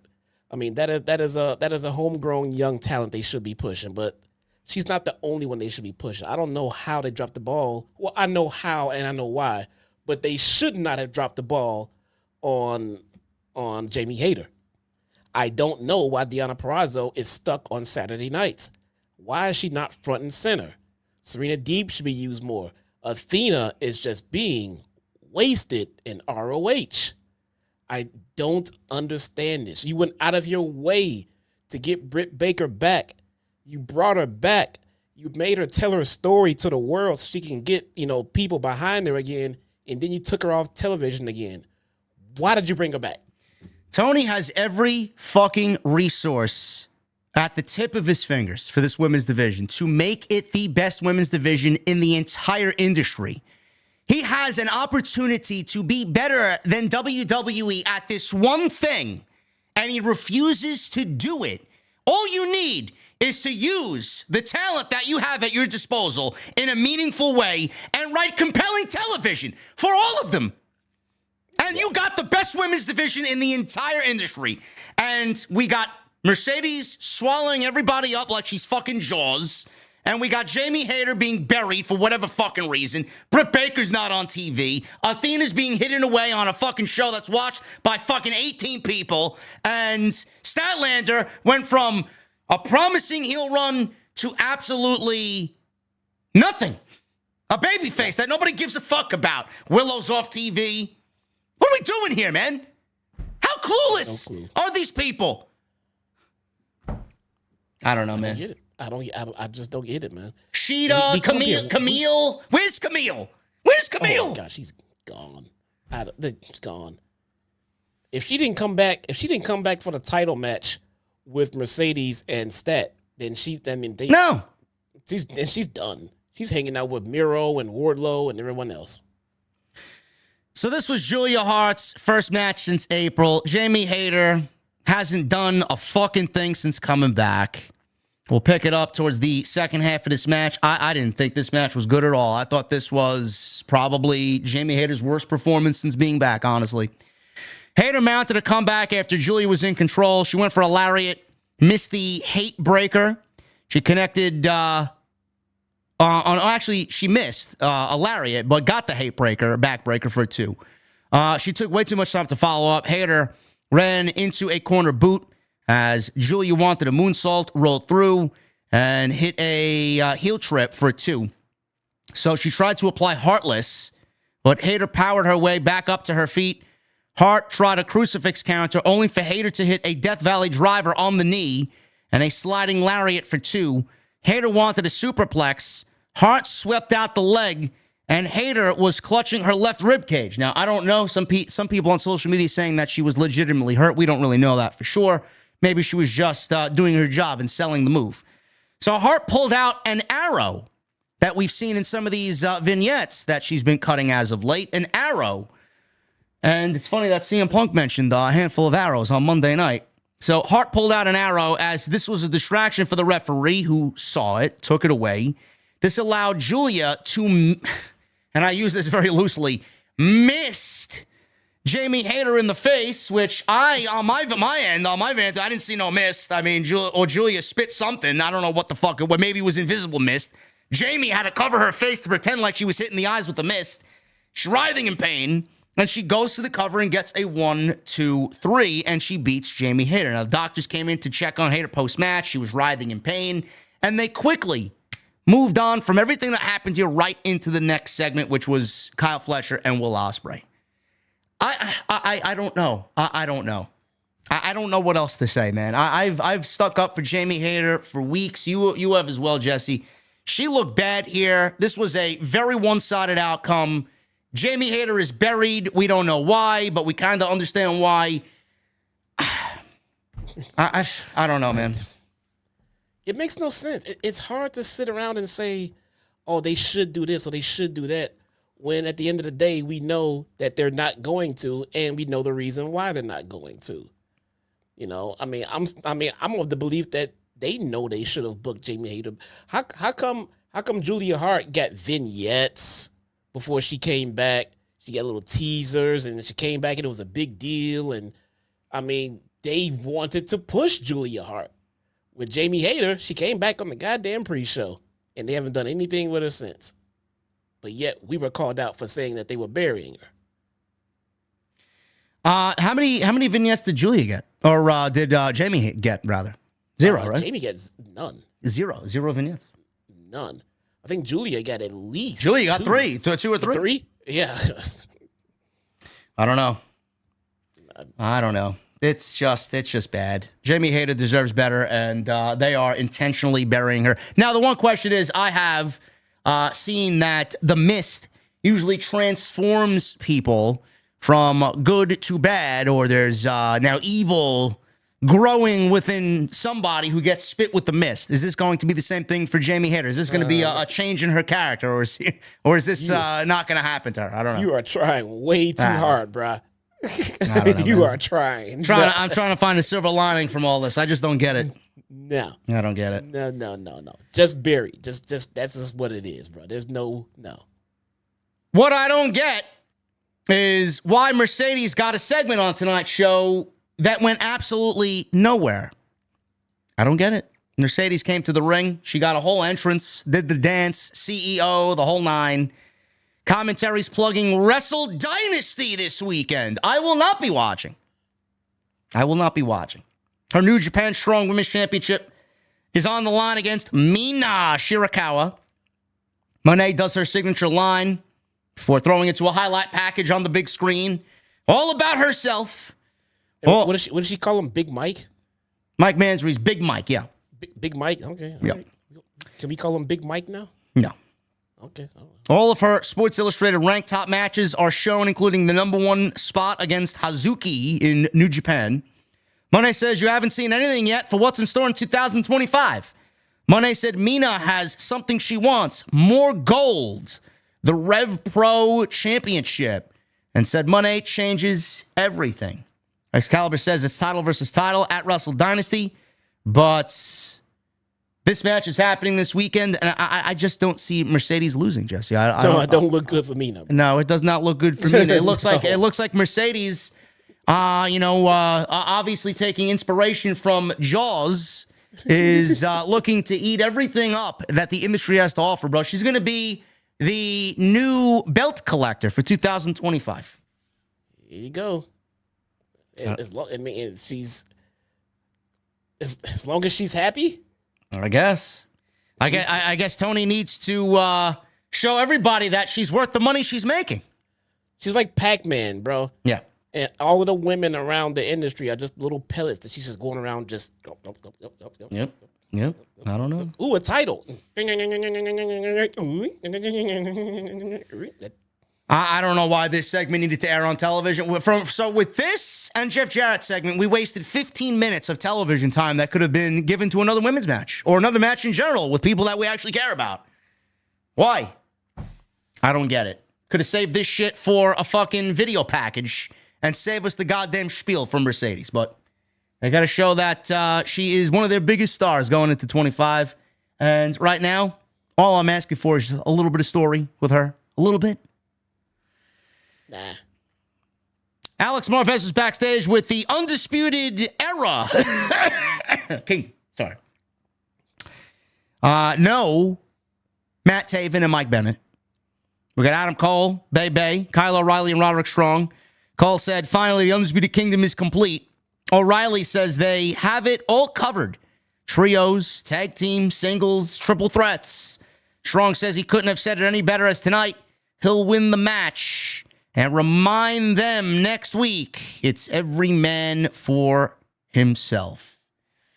So, 2 things I have to say here. We're going to get into Jay White and Swerve and Roddy, which is a triple threat match to determine the #1 spot in the gauntlet match next week. Whoever wins the gauntlet match gets a world championship match the following week at Maximum Carnage, AEW Dynamite. So, they're still trying to sell us on this old Undisputed Era. The mystique is gone. I don't know why we're still hanging on to this. It's dead. Nobody cares. O'Reilly, sadly, Adam Cole and Roddy have not felt any colder than they do now. And honestly, there is no heating them back up in any meaningful way. It's over. Their mystique, their coolness factor, their domination that they had in black and gold, never to return. It is over. So I don't know why we're still beating a dead horse with this shit. And I just wish that it would end. Number 2, Roddy.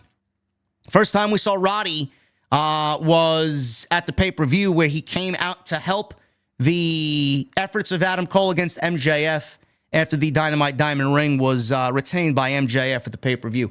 The time before that, MJF put Roddy out at Full Gear. And he's been on television for weeks, only to show up at the pay-per-view just this past weekend. Why is he in a number one contenders match for the AEW World or Gauntlet match? Why is he in anything regarding the AEW Championship at all? Like, I don't really understand why, of all the people in this group, why it wasn't Adam Cole who's in this match. What does Roddy have to do with a fucking World Championship opportunity? And why are we pushing people that don't deserve it? That's what I want to know. Who else is going to eat the fucking pin? I don't know. Listen, man, I'm tired of using those as who's going to eat the pin.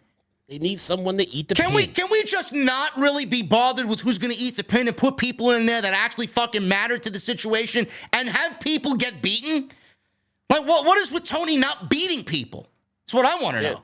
This is like at least the second match tonight where I looked at the match at the beginning and said, that person is in it just to eat the pin. That is so fucking predictable. Why do we use these predictable tropes in pro wrestling? Oh, he's only in there to eat the pin. Oh, he's only in this tournament to eat the pin. Why?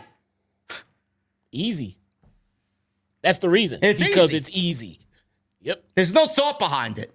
Nope. Oh, I can't beat this guy. Nope. The fuck are you in the business for if you're not ready to lose? Look, in all fairness, I mean, yeah, we do give him shit when too many people get, too many pins. They're burying them. They're not being treated correctly. And that is true. But welcome to being a creative writer. Some people do have to get beat. It is your job to make us feel like that loss was important or that it meant something or that it's going somewhere.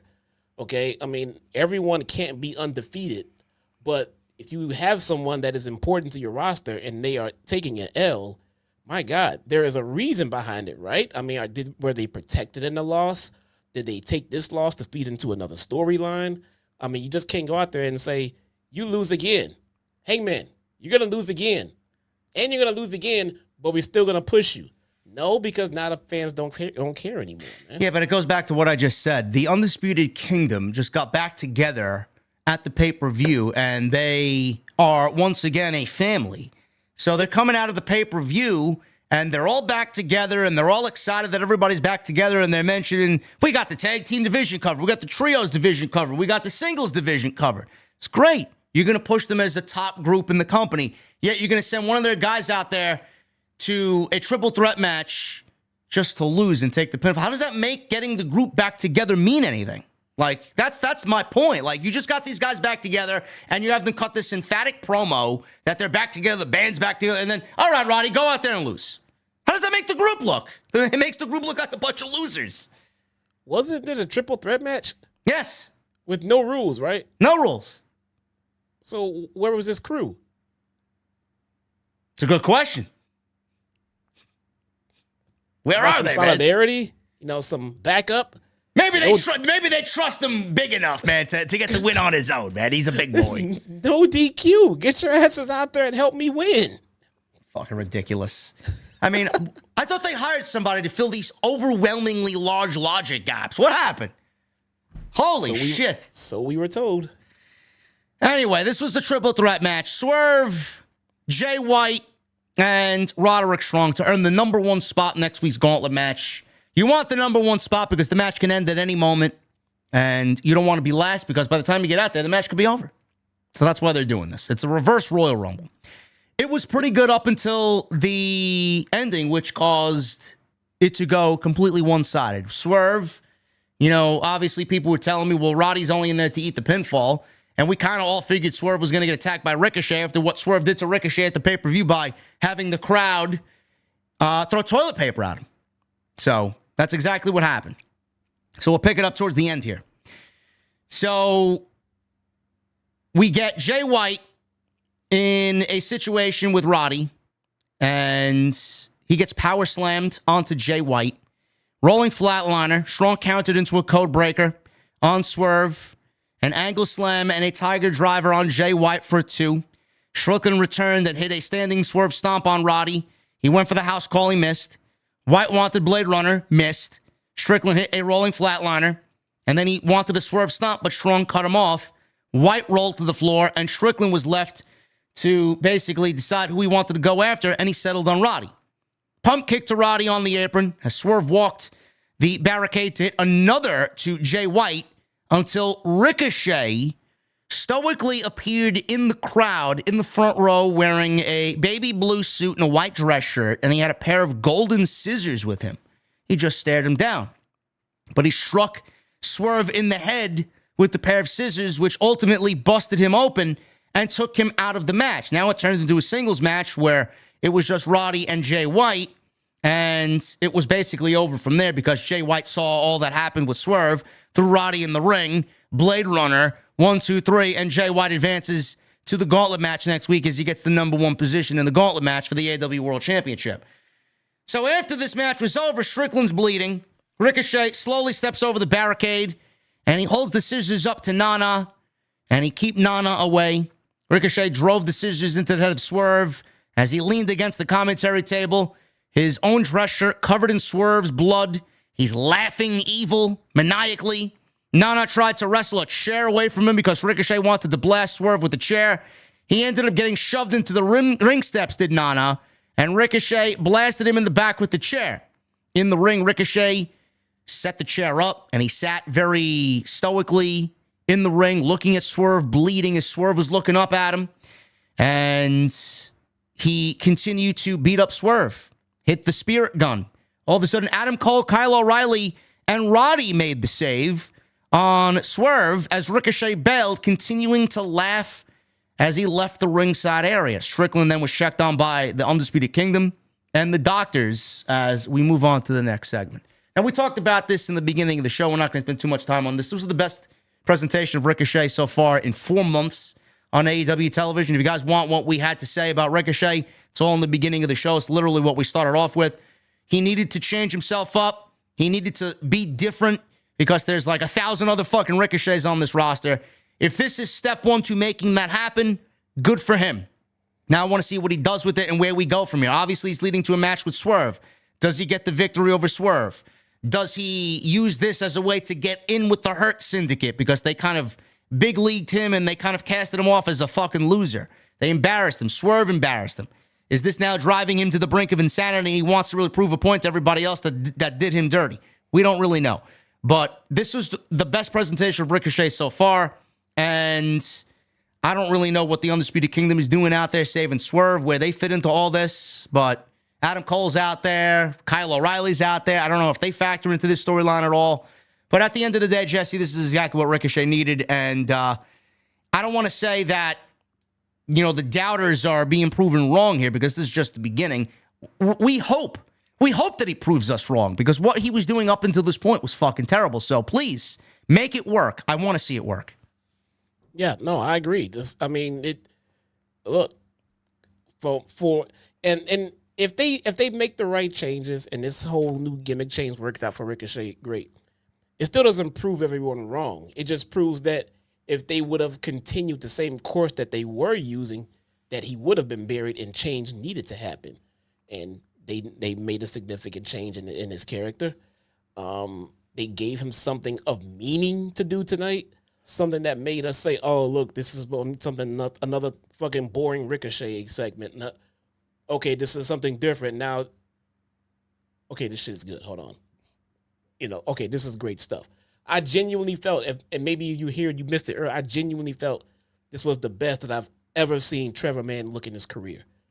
I thought he looked fucking credible. Not counting ring work. I mean, this guy's had some bangers, in the ring, bell to bell. But as far as a character goes, outside of a flippy move, I've never seen Ricochet look better than this. I thought he looked fantastic. I pray that they build on it.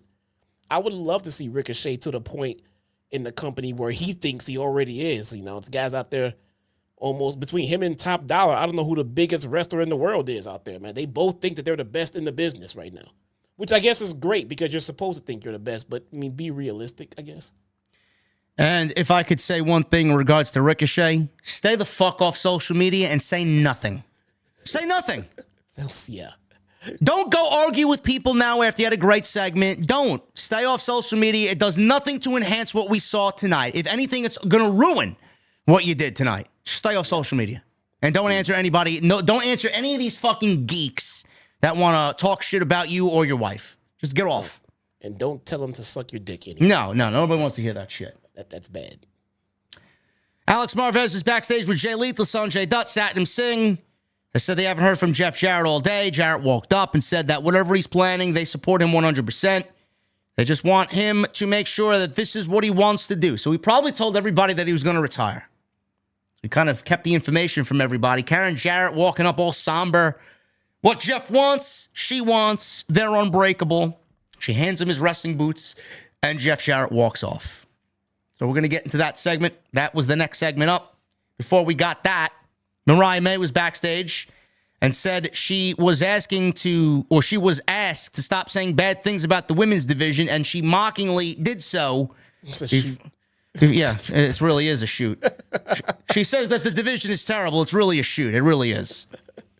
Just because they've made it that way. The amount of talent in this division is fucking unbelievable, but they just don't give a shit. Then she goes on and says she has more matches than any other woman in the division. They were busy faking injuries, failing auditions, not remembering who they were. Tony Storm. While May left a trail of broken hearts, bodies, and minds while everyone didn't realize how good she was. May is the epic.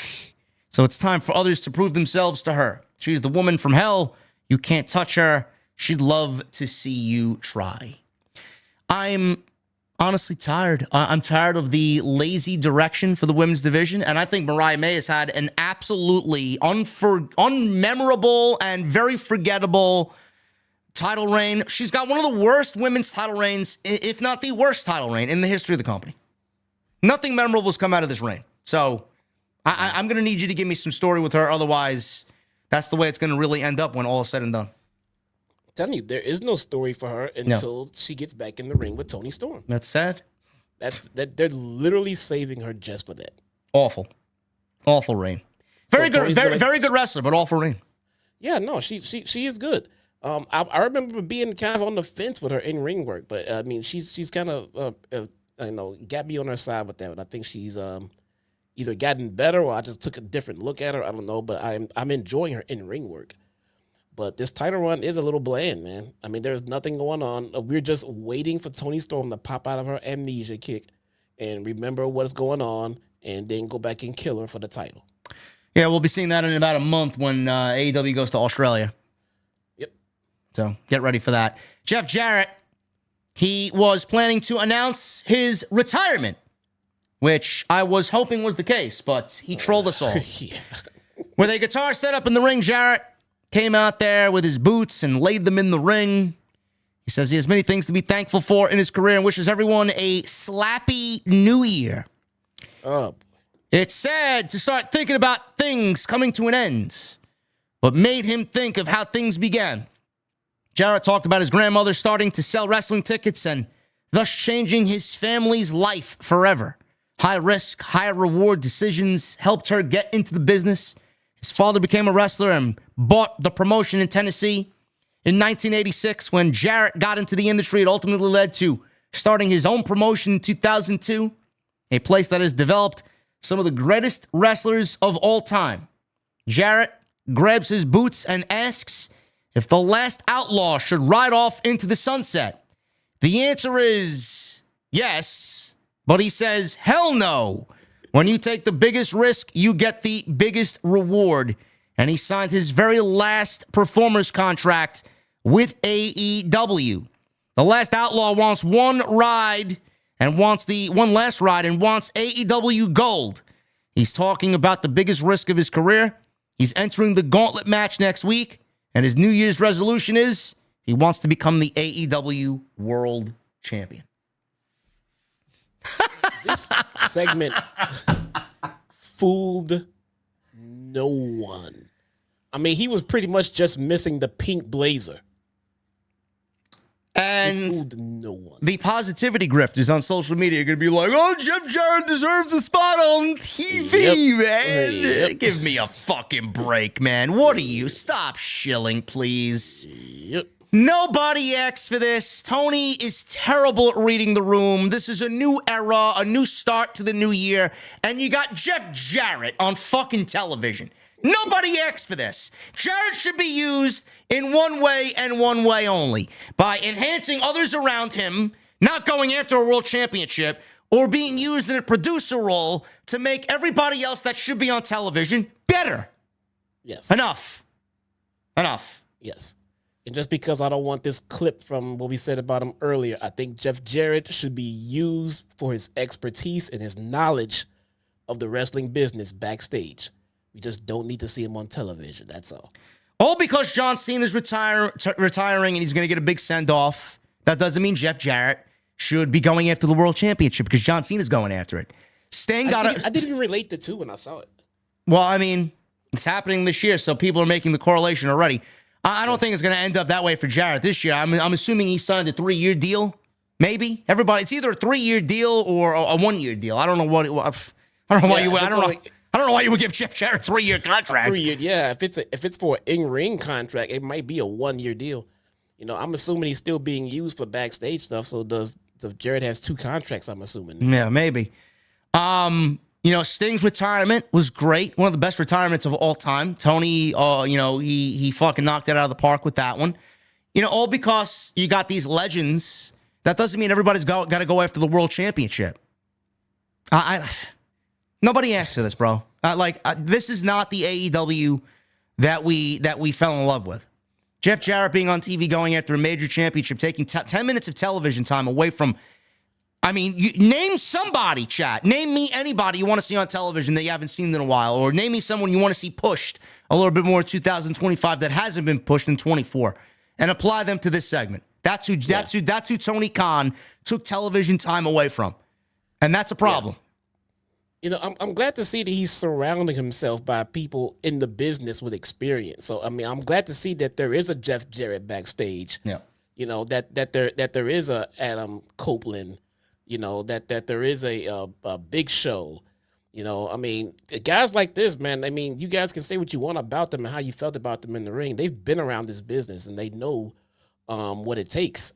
You know, so if they can get in the guy's ear to try to help him along, man, I mean, my hope is these guys can work themselves into the creative process, and then Tony Khan can play God and decide what goes and what stays, and maybe we'll get a better product. You know, I'm not exactly sure what's going on back there, but I mean, I am happy to see that there's people with genuine experience in this business backstage with management roles. We got a tag team division that is fucking absolutely dead. No tag team Private Party hasn't been booked like the champions they need to be since they won them. Takeshita wasn't on this show. He's the international champion. Danny Garcia is the TNT champion, not on this show. I mean, they're going to be on Collision, but I mean, how many? Look, Ricky Starks, Takeshita, Miro, fucking Wardlow, all the prime suspects. Ray Phoenix. Some people even mentioning Beast Mortos. I mean, from Mercedes wasting 5 minutes. From this segment to the next segment, which we're going to talk about, Powerhouse Hobbs and John Cruz and Rob Killjoy. Tony, what are we, bro? It's exactly where I was going with this. Tony, what are we doing, bro? Will Hobbs has been here for 5 fucking years. What makes you think that Will Hobbs needs a squash match? You could throw fucking 20 guys out there. We know what he's capable of. Why did you need to waste television time for this? For Will Hobbs? Bro, I mean, tell me you lack creativity without actually telling me you lack creativity. What the fuck was this segment, bro? Why is this needed? Like, a squash match is good and needed when it's called for. Tonight was not that, and this is not needed for Will Hobbs. I'm sorry. Awful. What a waste of time. And where does it go? He pins these 2 guys, stacks them up, 1, 2, 3, goodbye.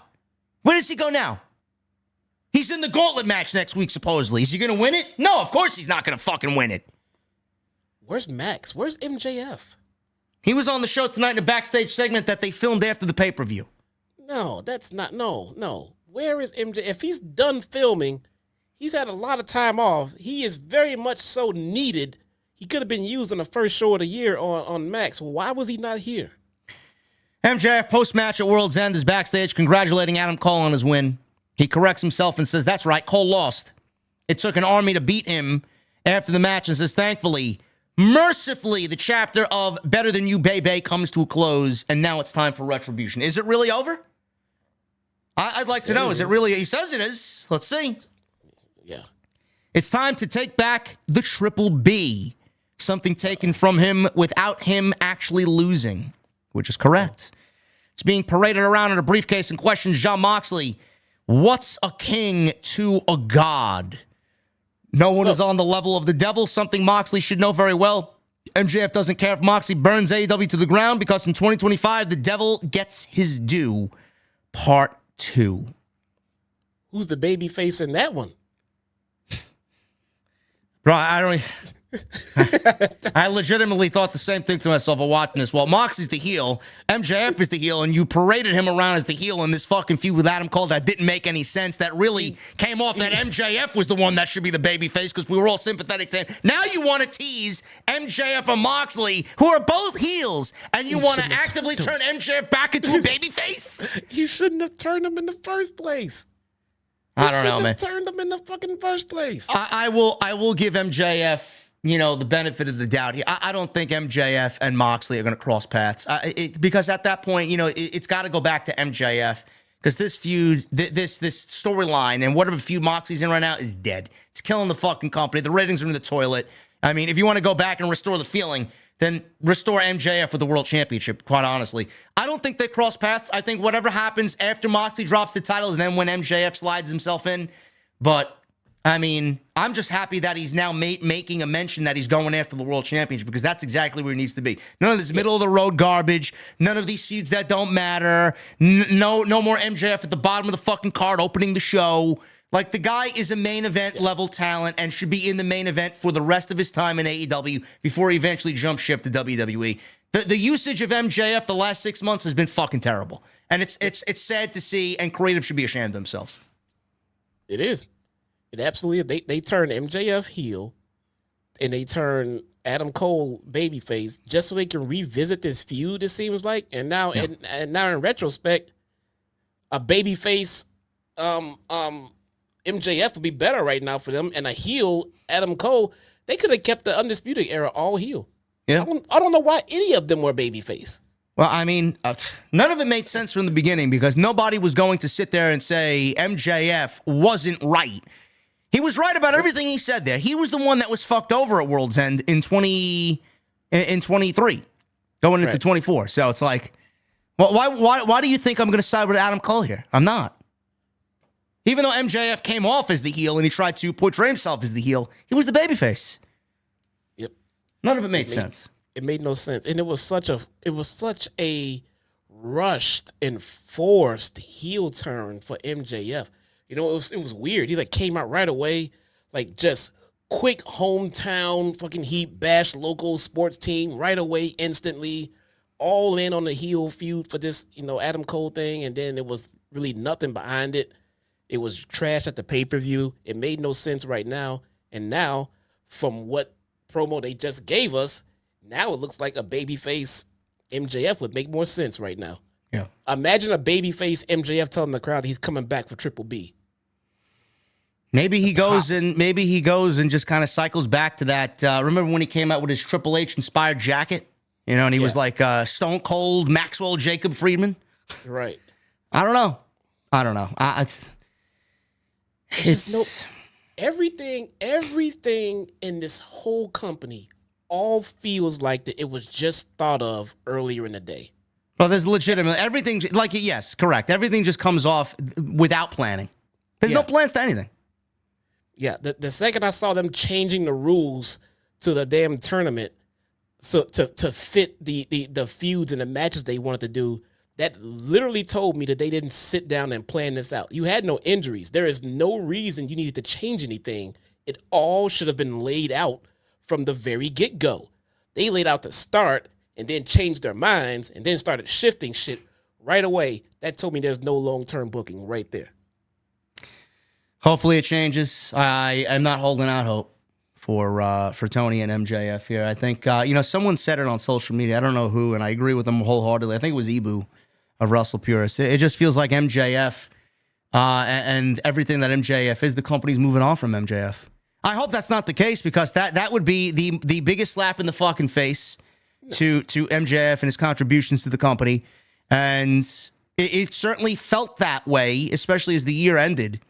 I hope that's not the case, because he's still a main event guy. I consider him still the ace of the company. Him and Ospreay, number 1 and 2.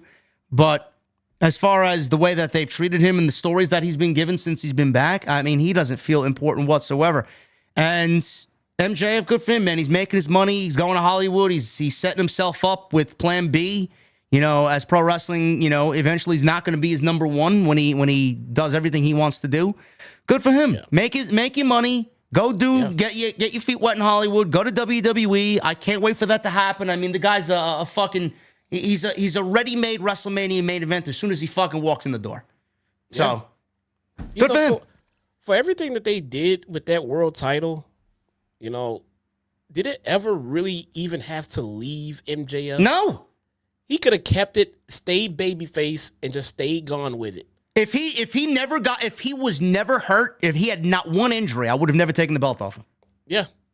Yeah, he just could have been MIA with it. I mean, what's the difference right now? It's in a fucking briefcase. Nothing.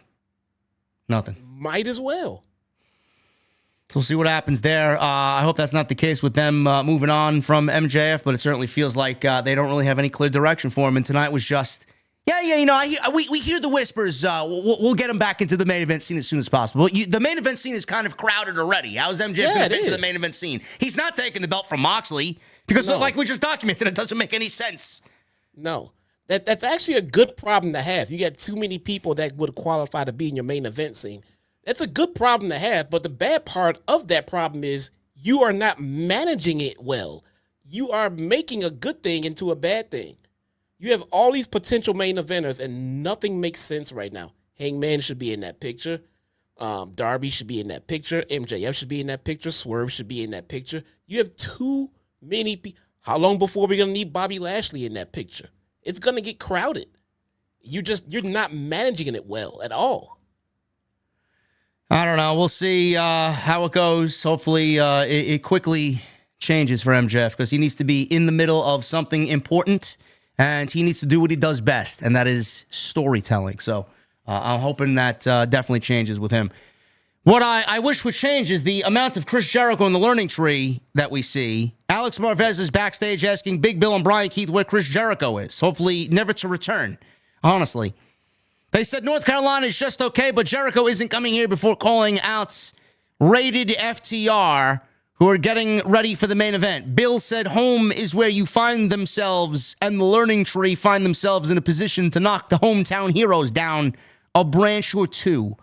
Brian Keith calls them rated dumbasses, rated R dumbasses, until Copeland mocks them and says Big Bill's face is stupid, and challenges them to a trios match this Saturday on Collision. It will be rated FTR against the learning tree on Saturday night. Gee, man, thanks for making me not want to tune into Collision. Now, the only reason why he said Big Bill's face is stupid was a play on the fact that people think that Big Bill looks like a much taller, younger Adam Copeland. That's why they said that. Who said that? I remember that was a meme a while back. Really? Yeah. I don't see that at all. Maybe early on in his WWE days. Yeah, maybe, I guess. Not now. The Enigma. Yeah. I guess. Who the fuck? What was he? He was Big Cass. Oh, no. I thought you meant Edge's early. No. Oh, shit. Yeah. Big Cass. And where's Enzo? Get Enzo in here, man. Yeah, really. How's he doing? He's still at MLW? I don't know. No, he was in House of Glory a couple months ago. How'd he do? He didn't look bad. You see him backstage? Was he an asshole? No, he was chilling with everybody. Very good. Get him in there, man. So we got the main event here. Rated FTR. Dax, Cash, our good buddies at FTR, man. We love FTR, don't we, Jesse? Shout out to Cash, man. I saw Dax tweeting the Wrestle Cringe account on social media, who apparently all these people they supposedly want Hog to not get any AEW talent, Jesse, because I speak badly about the creative in AEW. So they feel like Tony should not lend out any talent to House of Glory. And then Dax, everybody speaks bad about the creative. And then Dax is in the thread giving a 100% emoji as if they want me out of the position that I'm in so that we can get AEW talent at the House of Glory. Listen, Dax, you're gonna take food. You're gonna take food away from my family, brother. What's going on, man? Ready to say, is he taking food off of your plate, bro? You're taking food away from my family, Dax. Wow. I'm still waiting for the fucking invitation for a coffee. Did we ever call for Softwood to get fired, bro? Never. That would be taking food off of his table. That's messed up, man. Ridiculous. Apparently, they gave a rah-rah speech at the end of Dynamite tonight that was filmed for an exclusive on AEW social media. Were they talking about you in it? I don't know. Probably. I love this place. I love AEW. It's my home. Please don't talk badly about it. Cash is a real one. Yeah, because he doesn't say anything on social media like a fucking psychopath. Meanwhile, Adam Copeland Cope Harder is now named the Rated R superstar Cope. Yes, this is legit, folks. He got Vince. Tony Khan vinced Adam Copeland. Maybe that should be his name, Cope Harder. I don't know. I think Dax needs to cope that we're going to speak badly about the creative when it needs to be spoken badly about. Fucking ridiculous. First of all, the Rated R superstar Cope is not something that I really see on the billboards in the main event scene for AEW. I don't understand what was wrong with Adam Copeland. I really don't. You know, just for the shits and giggles of it, I'm just going to call him Edge, honestly. I mean, why the name change? Why the name change? Some people might not think it's a big deal, but there's nothing wrong with Adam Copeland. Who the fuck is Cope? Yeah, I think they could have been a little bit more creative, man. Yeah. I mean, I can understand not wanting to just use your full regular name, but again, we talked about this before. The name that we became accustomed to is Edge. It made no sense when we first heard it, but now it makes sense, and that's the only thing we really want to know him by. But the point is, if you come up with something creative, it'll get catchy and it'll work. If you'd have told us his name, 25, 30 years ago, my name's Adam Copeland, let's come up with a name. And if they would have said, how about the Rated R superstar Cope, they would have laughed their asses off. Be creative. Come up with something. You ain't getting me to call him just Cope. I'm going to continue calling him Adam Copeland. I don't really understand the name change, but listen, Adam Copeland knows what Adam Copeland wants to do, but I'm going to continue calling him Adam Copeland. I think it's ridiculous. This was a fun tag team match, 6-man tag team match. I mean, there was nothing groundbreaking here. It was a fun tag team match. FTR's great. Copeland's great. Claudio's great. Moxley, when he wants to work, is very good at what he does. I just, at the end of the day, clearly they're going in a Copeland and Moxley direction for the World Championship. I just can't sit here, Jesse, and say with a believable tone that Copeland is going to take the belt off of Jon Moxley. We know it's not going to end up that way, and I honestly feel like Christian's going to get involved, and they're going to play up Christian and Copeland and their relationship and their friendship, and Christian's not going to win the World Championship. They're eventually going to get back together at some point. Maybe, like we've discussed in the past, maybe all of the things that Christian has done, over the course of this patriarchy run comes back to haunt him. He's treated everybody like shit. Maybe they all turn on him.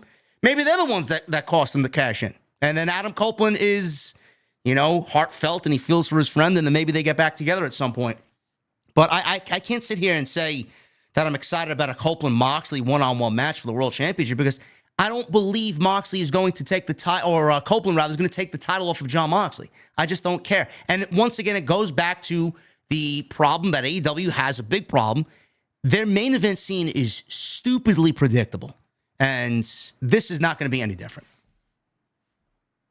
Nope, I agree. I agree on all of that, man. I'm sitting here trying to come up with nicknames for Adam Copeland. I don't know. His middle name is Joseph. So, AJC. I don't know.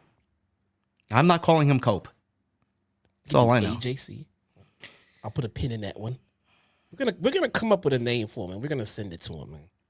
So we'll pick it up after this. This had 2 commercial breaks. So this was fun for what it was. Again, I don't really see the significance of it.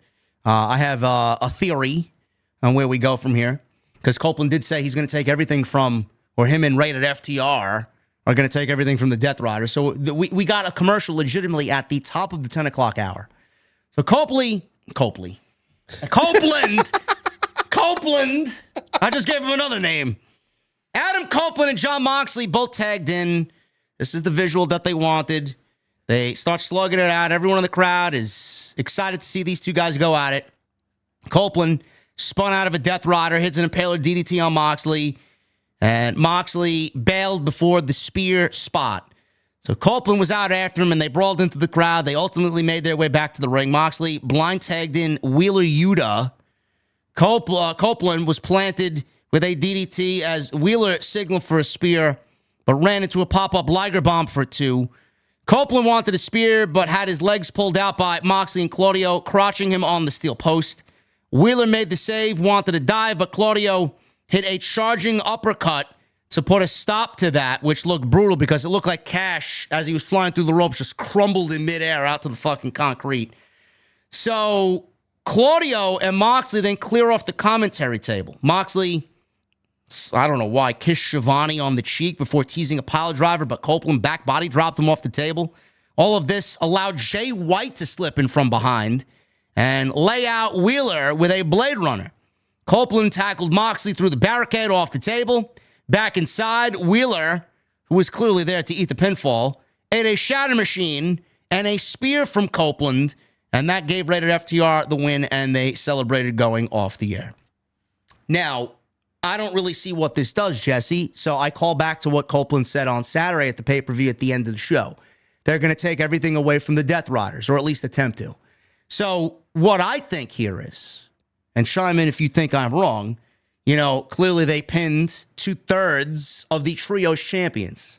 So maybe with this win here, and they're in a Trios match again on Saturday, which I'm assuming they'll win, so that will even add more fuel to the fire.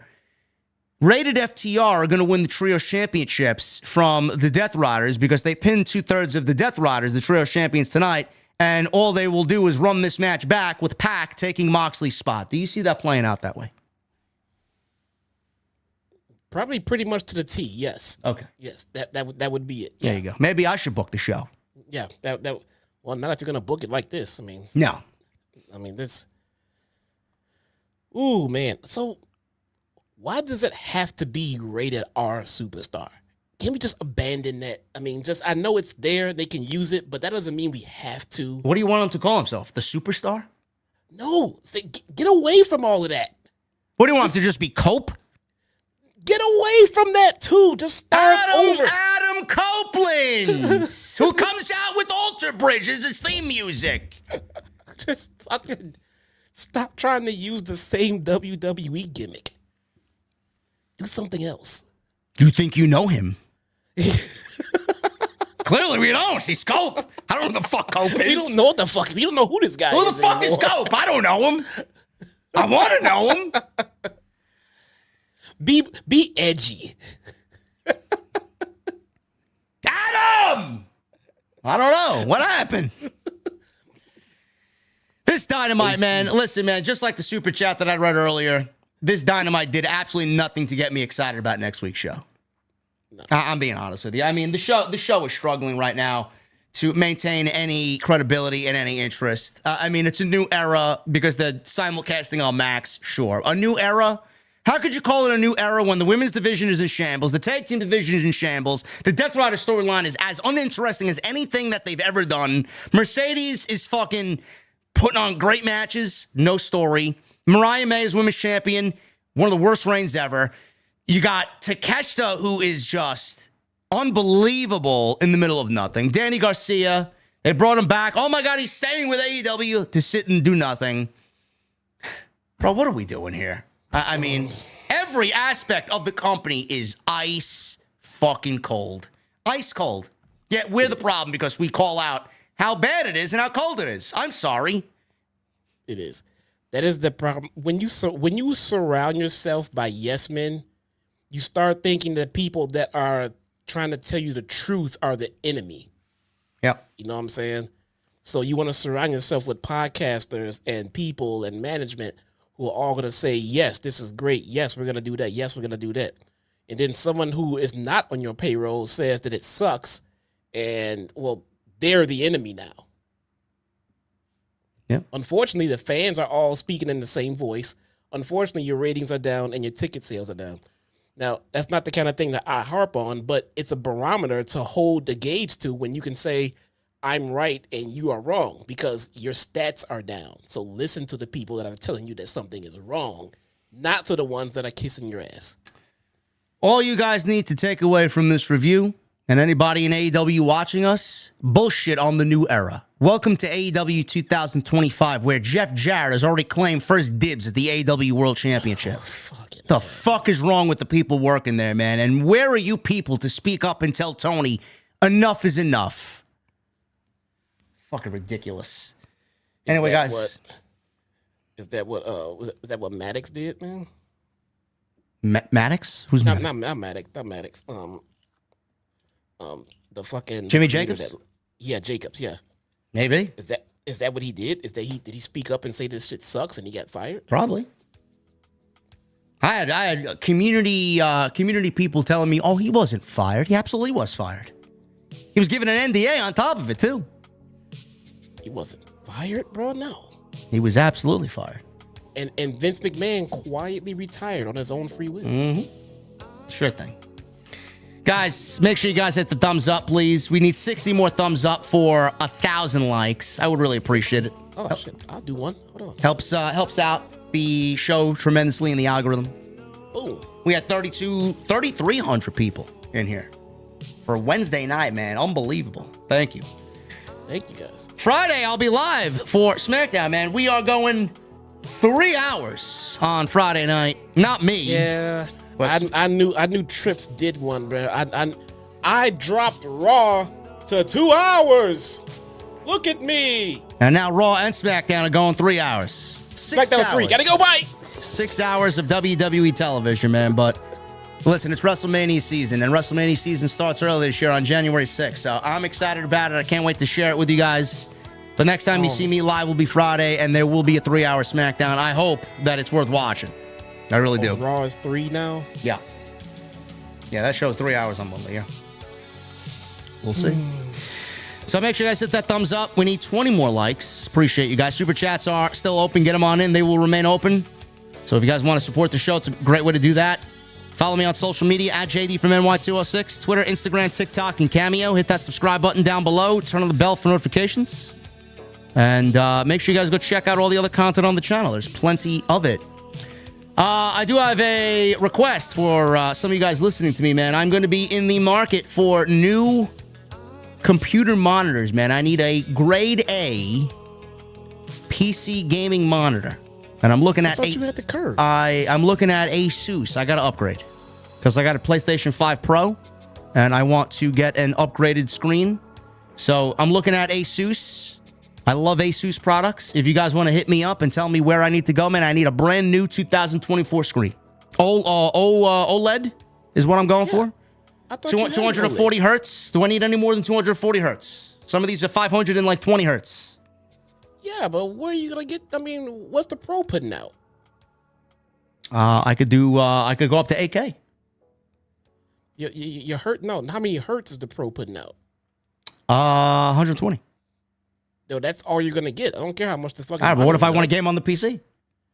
Do you game on the PC? I will start. Yes. Okay, well that's fine. Yeah. But I thought you had a Samsung Curve. I do not. I mean, I don't have one of them big ones. I don't have OLED. Oh, I thought you had the OLED. No. Oh, No, okay. listen, if it was up to me, I get the huge fucking 50-incher, but I don't know where I'm going to put my camera. On top of it? So it's looking down at me?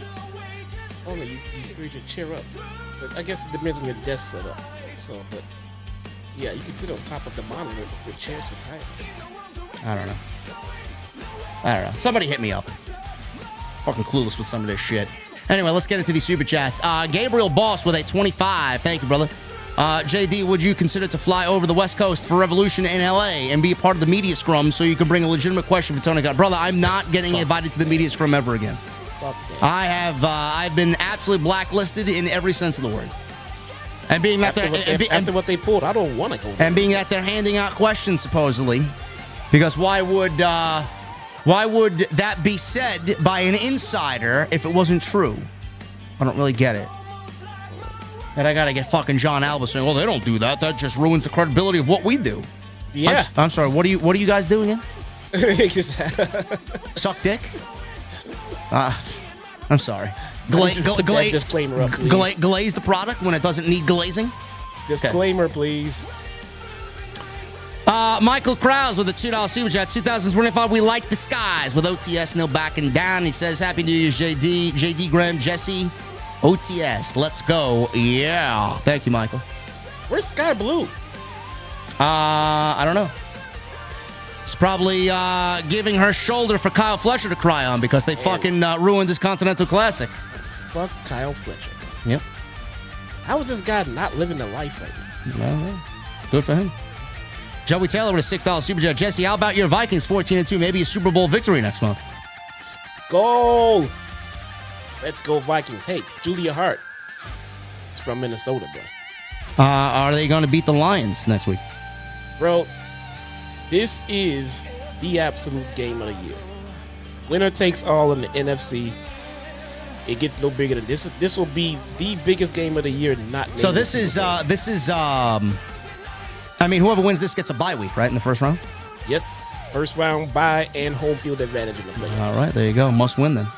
This is it right here, man. My Vikings. I've been a lifelong Vikings fan. I have taken many of disappointing seasons, man. Yep. Lots of abuse. We've never won a big one. It's finally starting to feel like our year. So if you're a fan of a team that just can't seem to get the big one, that's how I'm feeling right now. This is our best shot. We have a chance, man, and I'm fucking stoked. I'm ready, man. Sunday night, let's do it. Tanmay, 60 months as an OTS VIP. Oh my goodness. Tanmay says Happy New Year. I gotta hit up TVA, brother. I gotta get you another milestone to reach, man. I may make it just unattainable. Like 240 months. Michelle with a 2. Costco guys now in the opener. TK has no clue. Yeah, I saw that. Welcome to AEW in 2025, where the Costco guys got preferential treatment in the open of Dynamite. Costco guy, Shaq. Who's not? Snoop. I mean, man. Hopefully that's a 1 week thing only. Hopefully it's just the first show of the new year, man, on New Year's Day. They're gonna leave those in their opening. Some people wouldn't see it open. Oh, they have these guys on their show. They showed up like once. If you guys can name anybody else that wasn't in the open of the show, let me know who you would like to see in replace of the fucking Costco guys. Oh man, let me go back. Ali with 29 months. Hey, JD, I'd like to wish you a happy new year and a fantastic 2025 with the hope that your wrestling podcast will continue to grow. Hashtag OTS for life. Thank you, Ali. Appreciate you very much, brother. Let's get some music here. Let's throw that on there. Gold Standard with a 5. CM Punk is greater than AEW. Depending on who you talk to. But, yeah, the AEW fans need to cope with the fact that they lost their biggest star. And now he's one of the biggest names in the entire industry. He was anyway, but... He was. What did Seth say? It's a fucking cancer, bro. Yep. Said it for a reason. Daniel Easterday with a 51 months and a $2 super chat. Sorry for your recent loss. Hope you had a Merry Christmas and Happy New Year. Still a loyal OTS member. Proudly keep being honest and genuine. Appreciate your honesty and genuine approach. Thank you, brother. Yes, it's going to be a very somber weekend as we lay my Aunt Teresa to rest this weekend. Oh, bro. Yeah. I'm sorry to hear that, man. Yeah. So that's what's awaiting me this weekend. Oh. So thank you guys very much, man. Mean Green Machine with a 5. No message, but he leaves a $10 super chat with a message. Happy New Year, guys. I'm a huge fan of Cross the Ponds. Up late, looking after my beautiful newborn son. Just wanted to say thank you both for all the hours of entertainment and for keeping it real. Thank you, brother. And good luck with that, man. Shout out to all our UK fans, man. Yep. I'll still never forget the London experience, man. Yep. Yeah, we'll be back. We'll be back there. Have to go back there. Honor one. Thank you, brother, for the 100 earlier in the stream. Appreciate you very much. Notorious People's Bean with a new membership. Thank you for joining the family, brother. Sidro with the $2 super chat. Say no to drugs and nope to cope. Hashtag I've lost hope. Thank you, Sidro. Yes, I've lost hope too, man. Well before this tweet or this super chat. Still the beats. $1.99. No MJF or Omega. Glad I stayed home. Yeah. Omega's on the show next week. They actually advertised him. Why was he not there? This is the first show of the year. This is the first simulcast. It's more advertisement than they did for this show tonight, which was not advertised at all. But I mean, then they want to know why they don't grow. So, how did you not? It seems like WWE got an all hands on deck feel for their first Netflix show, but these guys on their first Max show had no MJF, had no Kenny Omega. Who else was not there? There's somebody else that wasn't there that probably should have been there. Bro, Tony is clueless. There are levels to this shit, man. Tony thinks he is in the same league as WWE, man. He is so far fucking lost. Bro, him and Triple H in the same sentence is like a fucking cardinal sin. Come on. It's just bad, man. It's just fucking bad. Sidro with a 2. Cope is now somebody's Butch. TK. Osprey. No Osprey. He's my Butch. Yeah. Butch? Oh, Butch. Yeah. Cope. Yeah. No Osprey. No MJF. No Kenny Omega. Nope. Great job. Yep. Perfect. Stu the Beats. Thank you, brother. Notorious People's Bean with a 4. Happy New Year, JD. If you're ever in the Bronx, mi casa es su casa. I'll have the missus serve us old fashions with the freshest cherries. OTS for life. Well, I'll be in the Bronx on Sunday and again on Monday for my aunt's service. So, cherries in your old fashioned? Luxardo cherries, yes. Oh. Adam JD 519 with a $5 super chat. Hey JD and Jesse, here's a little something to help you cope with this show. OTS for life. Thank you, Adam. Cope harder. Yep. Sidro with the 2. First and last time I'm watching AEW. Thanks for watching us. Or thanks for watching for us. Yeah, there was no Collision Corner this week, guys. Obviously, next week, somebody asked in the chat why there was no Collision Corner because World's End happened on Saturday, and they did not. There was no Collision. They did not have Collision this week. Yeah. And look, if that's true, if that's genuinely true, if this is your first time watching Dynamite and you didn't like it and you're not gonna watch it again, that's not fair. That's not fair. Keep watching. Watch a few. Yeah. You gotta watch more than one damn episode. I mean, name your favorite show of all time. I bet you I could pop in and find one bad episode and tell you it sucks. Yeah. Watch it a few times. Don't get me wrong. You still might say it sucks and stop watching, but watch it a little bit more. You never know. Michelle with a 2. New era, more like same old shit. VKM style. Yes. Yeah, it was not a show that was indicative of your first night on Max. Yeah. Tony Garudo with a $1.99. Happy New Year, OTS family and Taco Crew. What's up? Nick Positano, 26 months. Harder and harder to watch AEW. If Jeff Jarrett gets the belt, I'm done with Tony's fantasy booking. Well, it's like a fantasy E-Fed fan, bro. Man, bro. I think a lot of people are going to be like, you know what? I'm done. Go ahead. He doesn't know how to read the room. You know.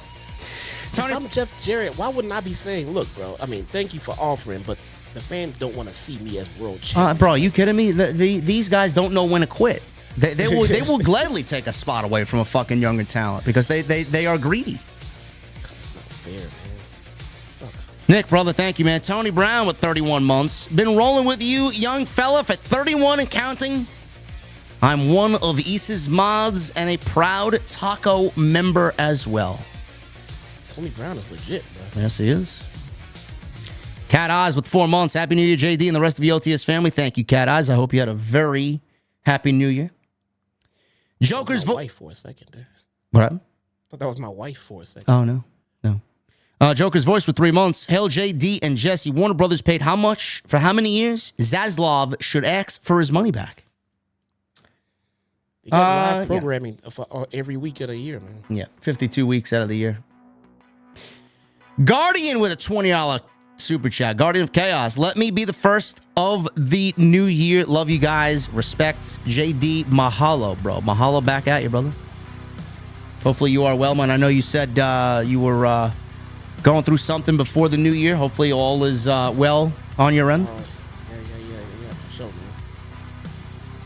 man. JD, you going to SummerSlam in New Jersey? Jay Melvin says. I will not be attending SummerSlam because I'm not missing up on the payday. I'd rather be here with you guys. But I may have a meet and greet at the American Dream Mall across the street.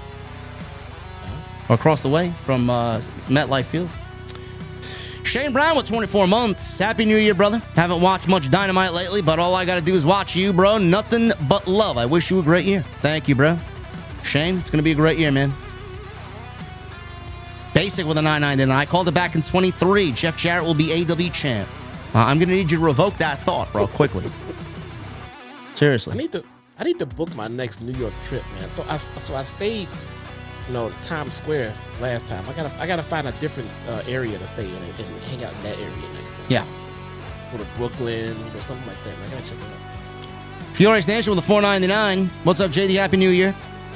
New Year, same terrible creative with AEW. Didn't even watch Dynamite tonight. AEW just won't listen, bro. It's a shame. They're not gonna listen, man. Tony is booking for Tony Khan only. You see it every week. John Lamey with a 20. Happy New Year, JD. All the very best for 25. Appreciate you, brother. Happy New Year. Furious Nation with a $4.99. Dynamite being bad tonight. I don't blame people like Malachi and Miro wanting out. Also, which AEW women could you see jumping to WWE? All of them. Honestly. I don't know when Willow's contract is up, but the fact that she's getting shafted, Statlander, the fact that she's getting shafted, Jamie Hayter, I think this is it. Tony is not doing anything with her. I could see Triple H scooping her up in a fucking blink of an eye. Britt Baker versus Charlotte Flair for the title at WrestleMania. Yeah. It's coming. Yeah, Britt's definitely. If Britt wants to continue wrestling, she's going to join WWE. Yeah. I don't know about someone like Willow. Willow likes her indie promotions. Yeah. And she can't do those anymore. Best in the world, Matt with a 10. Much love, Jesse. Always enjoy your takes on AEW. You and JD just mesh so well together despite a difference of opinion. It just works. Keep up the great work and Happy New Year. Thank you. You the same, man. Gus with a 5. Let's raise a glass for Jesse. Here's to 6 more years. And I appreciate you guys, bro. The Arrow stream with a $4.99. I don't know if you saw on X, the Fragile Smarks want Tony to sue you for using his logo on the OTS AEW streams. I saw that. Wait, what?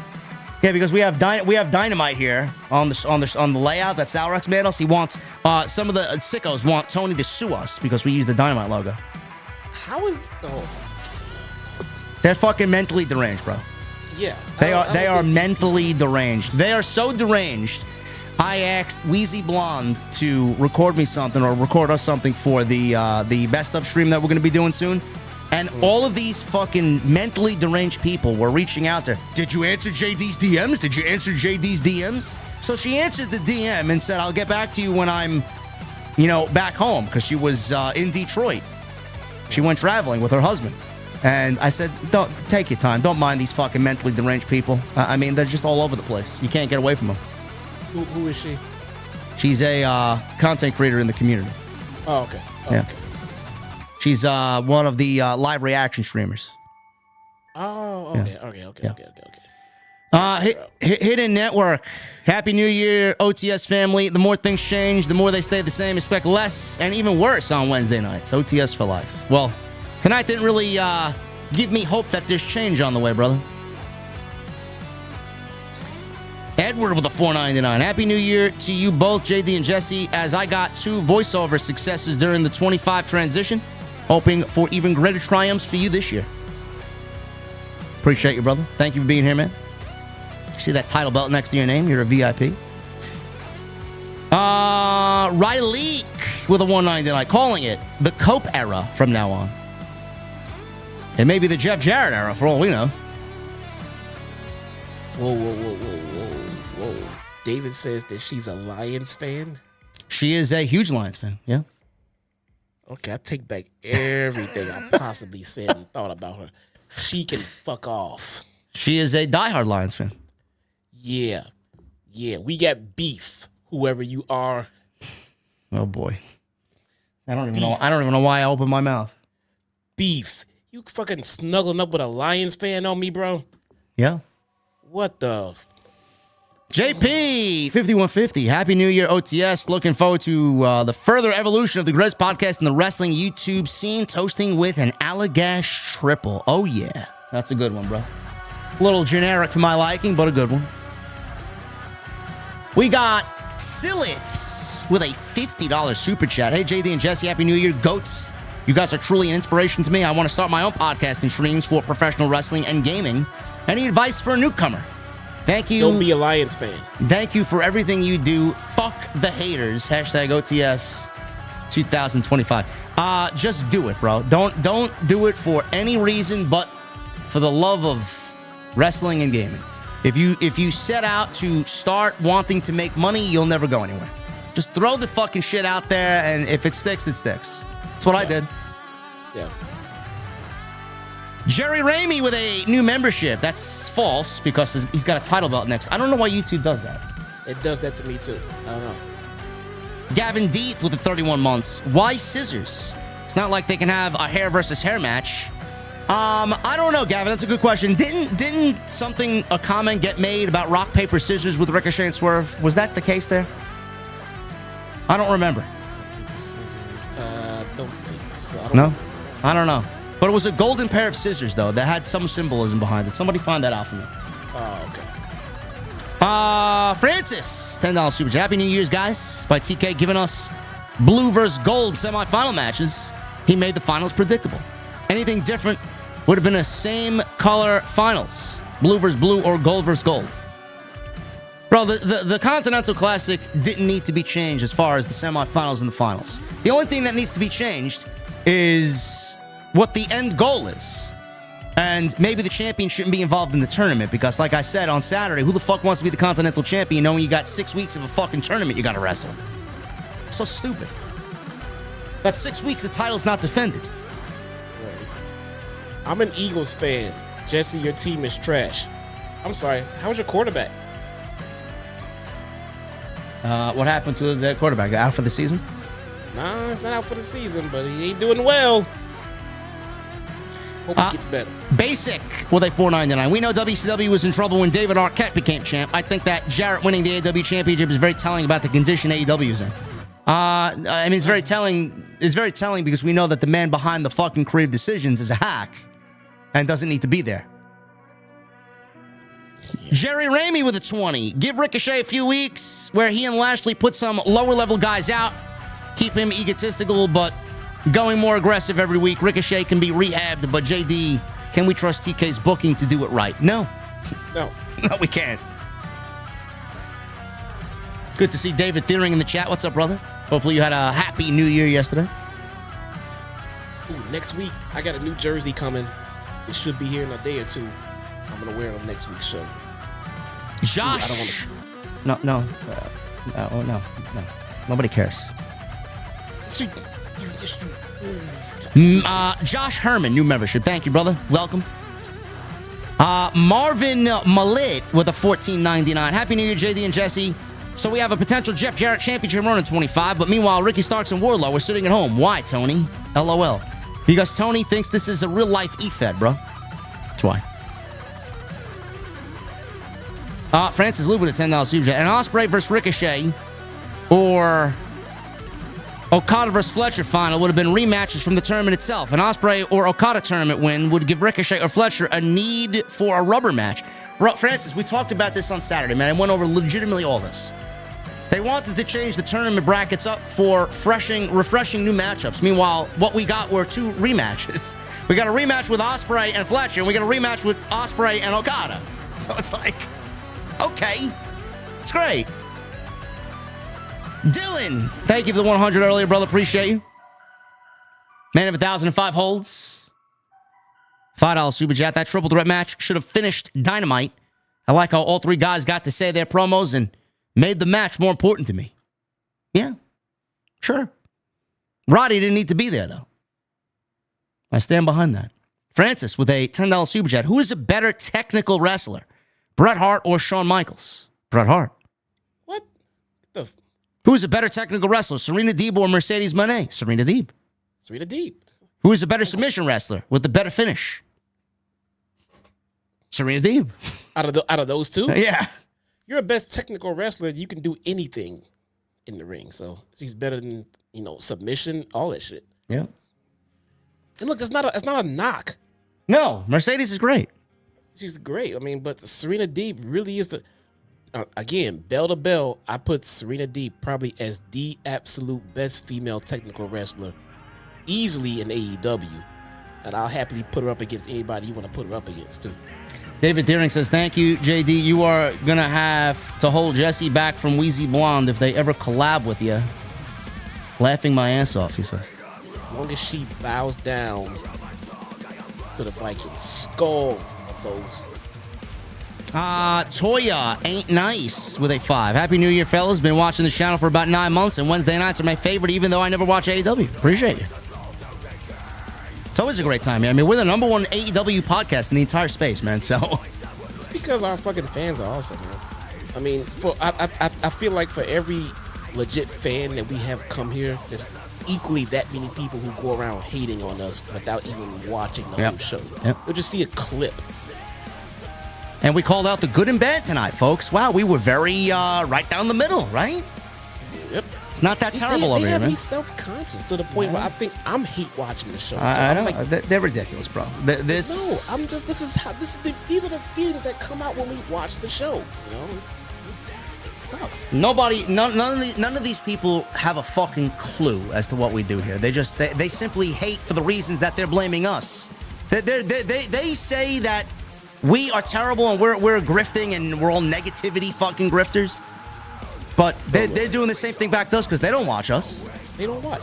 Bro, look, to anybody out, look, if the company was succeeding on all levels, if the ratings were up, if attendance was up, if everything is up across the board, and we're still sitting here hating on it, I would be right there with just saying we're just hate watching because everything is going great, but everything is not going great. Yeah. Plenty of people are not happy with creators, and the ratings are down, and the ticket sales are down. They are downsizing venues. So how wrong could we be? And we're not really that far off. Really? We're not far off. Brian says they are delusional. They are delusional. Everybody in AEW is delusional. You can't say anything bad about the company. Francis, who do we got here? We got Toya Poppy Sensei, 14 months. Hey, Mox, come back to Roman, he says. Yeah. Probably be better off. Francis with a 5. You see where I'm going with Serena and Mercedes. A reason and a narrative on why they should feud, cutting the wrestling community in half.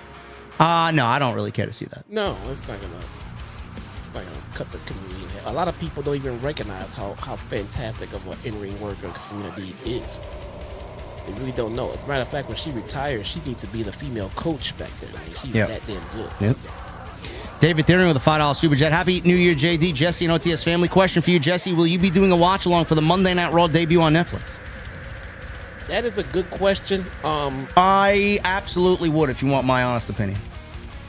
Yeah, it's my daughter's birthday. Oh boy. Okay. It's literally that day is my daughter's birthday. So I'm not saying I'm not doing it because what I am saying is I don't know what the plans are for that evening just yet. So if we're gonna be done doing everything we're supposed to do for her birthday, and I'll be home at the time, then I can do it. If we went out to dinner that evening, then probably not. Maybe we'll go out to dinner a different day for her birthday. I still don't know. I'm trying to find out right now. Dylan, thank you, David, as always, brother. Thank you for being here. Happy New Year to you. Dylan with a $10 super chat. Sorry, guys, I meant that MJF and Will Ospreay will be in a match for the world title with MJF being champion and Jeff will be the surprise third and win the title. Sorry for the confusion earlier. I still hate it, brother.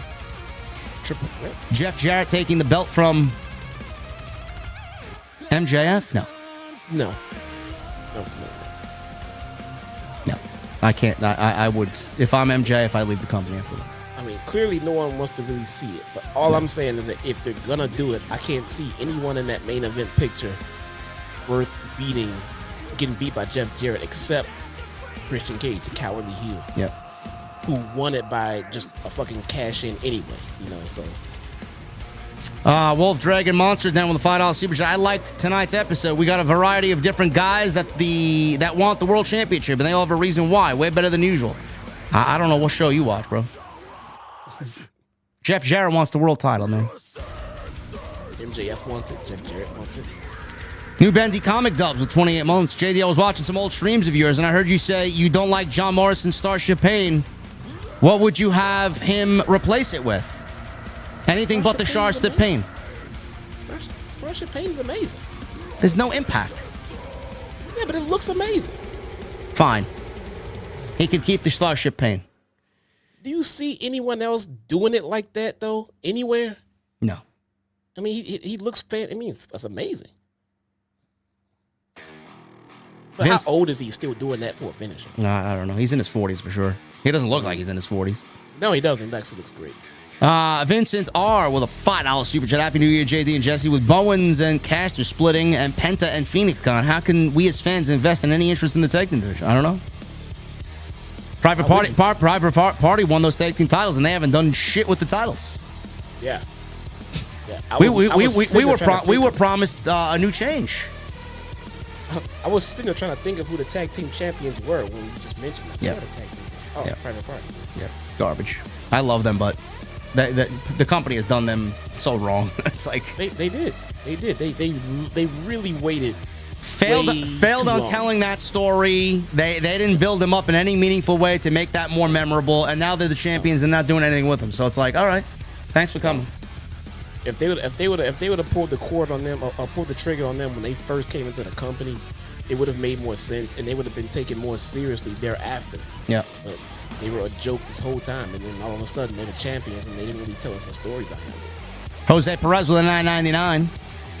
Sitting at work streaming Dynamite replay to the Spanish telecast. Can't even select the original English replay. What the fuck is this? I'm trying, JD. I'm really trying. Happy New Year to you and Jesse, OTS for life. Yeah, I heard that the replay of Dynamite on Max is dubbed in Spanish and not English. Wait, what? So you can't... The replay is in Spanish. On Max. Get the fuck out of here. That's what people say. It's a great day to be a sicko. You just got to speak Spanish. I gotta get a Max streaming account. Nick MacGyver with a 10. Happy New Year. One thing I said about AEW, I think people who need to take accountability for the lack of storytelling is the announce team. I think all of them do a terrible job telling a good story. The announce team is fucking awful. Tony Schiavone is insufferable. I won't be surprised if half the fucking locker room hates the commentary team because of how just completely cringe they are. I'm not gonna lie. I don't hate Schiavone. I can't stand him. I don't hate Schiavone. He comes off, like you said, he comes off disingenuous and it doesn't sound realistic. Oh my God, everything's a moment. What a great moment for AEW. No, don't get me wrong. That shit is, I hate that part about it. But I mean, like just his voice and his octaves and how he sounds when he calls shit. I mean, I don't mind. I like Tony Schiavone. But yeah, I hate when he calls that. This is a dynamite moment. It's not now, motherfucker. But they could be getting fed that too. In all fairness. Mr. Premium with a $9.99. JD, how did you become a Braves fan being from New York? Jesse, how did you become a Vikings fan if you're from Chicago? All love, guys. Have a successful New Year. I became a Braves fan because I got into trading cards at a very young age, and the first major card worth any sort of money to me was a David Justice rookie card. So as a young kid, I followed the team from that moment on. I became a Vikings fan because of I think because of the style of football that I actually like to watch at the time, and I was a big fan of like the big Randy Moss plays. Randy Moss to Dante Culpepper was like my dream combo, and I started watching the Vikings from there. And I've been a fan of the Vikings since then. And they had a team of Culpepper, they had Moss, they had Chris Carter, they had Fred Smoot, they had Darren Sharper. Man, they had a phenomenal fucking team. And I never looked back. I didn't know what I was getting myself into with all of the fucking people say that they're cursed. They are cursed. They were like the Cubs before they won. The Red Sox, they do have a fucking curse, and I'm praying for it to be broken right now. That's how big this playoff season is for me right now. It's like the Red Sox and the Cubs breaking that fucking streak, man. That's where I am right now. Apparently, as of 11:57, thanks to Salrex for sending me this, tonight, there was a mass shooting in New York City. At least 11 people have been shot in Queens at Amazura Nightclub. Amazura Nightclub is the NYC arena where House of Glory conducts all of its monthly shows. Fucking. This is still an active situation as of midnight. When does this end? Honestly, like, what the fuck is going on?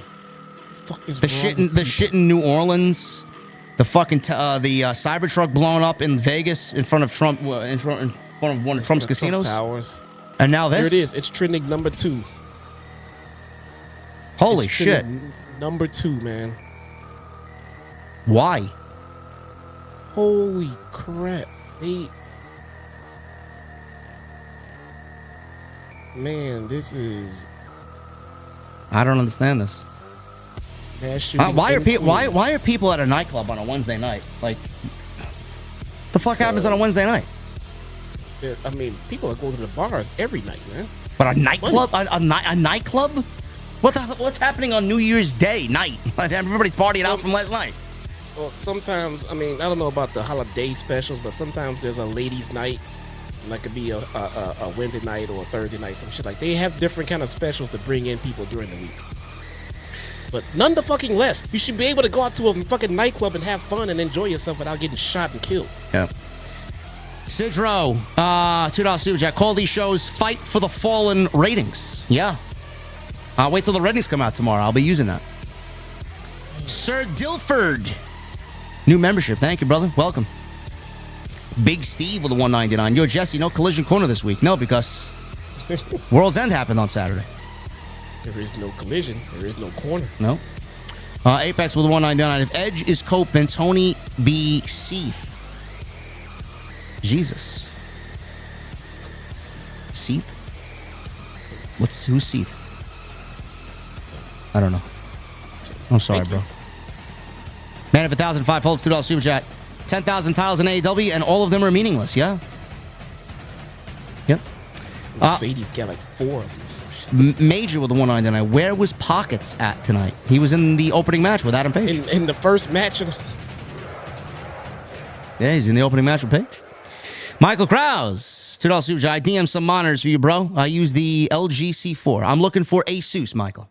I want an Asus monitor. Why Asus particularly? I like Asus products.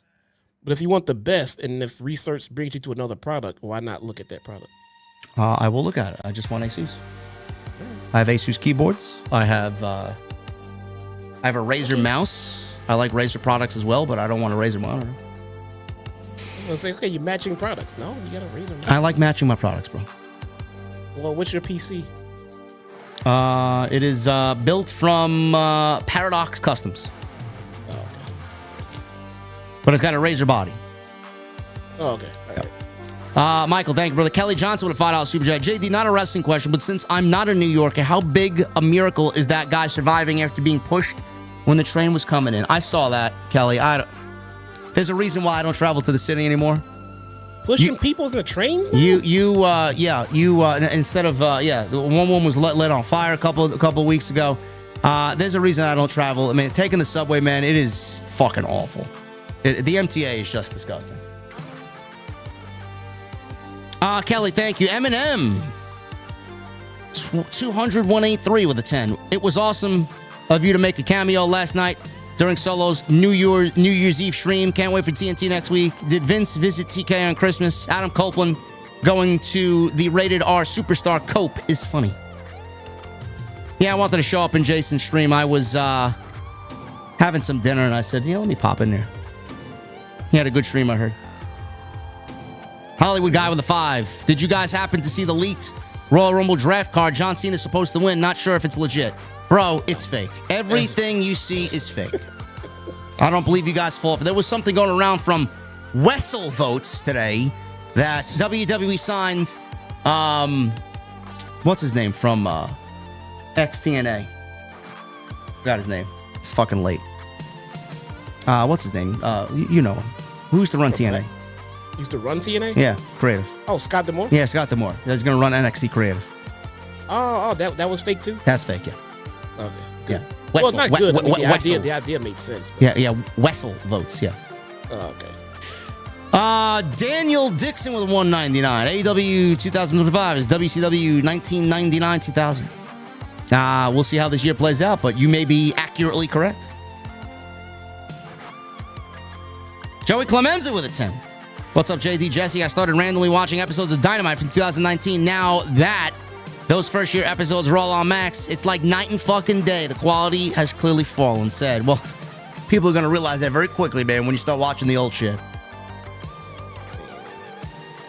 Metalhead Forever with us 36 months. Happy New Year, Jesse and JD OTS Forever. Thank you, Metalhead. Julia's Charisma, 29 months. Happy New Year to another awesome 25 with being a part of the OTS family. Sorry for your loss, JD. Tried my first old-fashioned on New Year's Eve. I hope you enjoyed it. It's one of the more simpler drinks to make. People still fuck it up, no matter how simple it is, but you got to use the right ice and you got to use the right whiskey. But hopefully yours was very good. I had 2. Sean with a 2. Happy New Year, JD and Jesse. Love you guys. Thank you, Sean. Sidro with a 2. Check the song I tagged you in on X called Deathless Song. I will do that. TK Banks with a 5. Where is Roosh and LFI? They align with Jake and poof, they just vanished. I don't know. I'm sure they're pissed. This is the same venue that you do your House of Glory shows in? Yes. Yes, House of Glory runs their shows every month there. Yep. Apex with the 199. JD, it's the saying cope and seethe. Apex, I still don't get it. I never heard that saying, bro. Cope and seethe? Me either. Never heard of it. Never heard it. I'm sorry, bro. Cope Harder is the only one I heard of. Yep. And Michael Krause with a $2 super chat. There is an Asus one in there as well in the DM. 32-inch, 240. Okay. There you go. I will check that out, brother. Thank you, guys, man. What a successful first day of the new year, man. What a successful stream. We appreciate you. I'm hyped, man. I feel good about this upcoming year. Yep. It's going to be a good year. Jess is going to get to 10,000 subs. I'm going to get to 200. And I'm going to continue showing you why the numbers that we pull in here. We are one of the biggest driving forces in the entire community, man.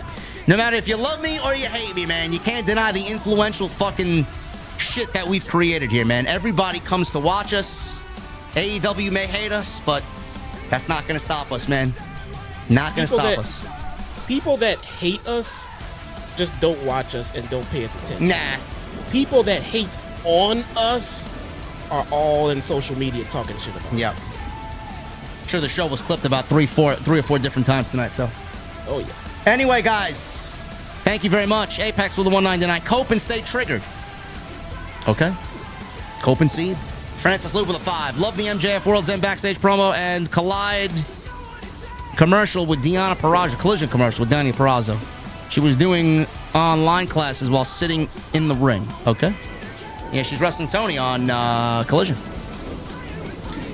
Anyway, guys, hit the thumbs up. Thank you for 1,000 likes. Check out the content on the channel. There's more coming this week, obviously. Next time you see me live will be on Friday for SmackDown. Thank you for a great stream. Super Chat love went crazy tonight. Appreciate you guys. And follow me on social media at JD from NY206, Twitter, Instagram, TikTok, and Cameo. Hit that subscribe button down below. Turn on the bell for notifications. Leave a comment down below. Helps us out in the algorithm.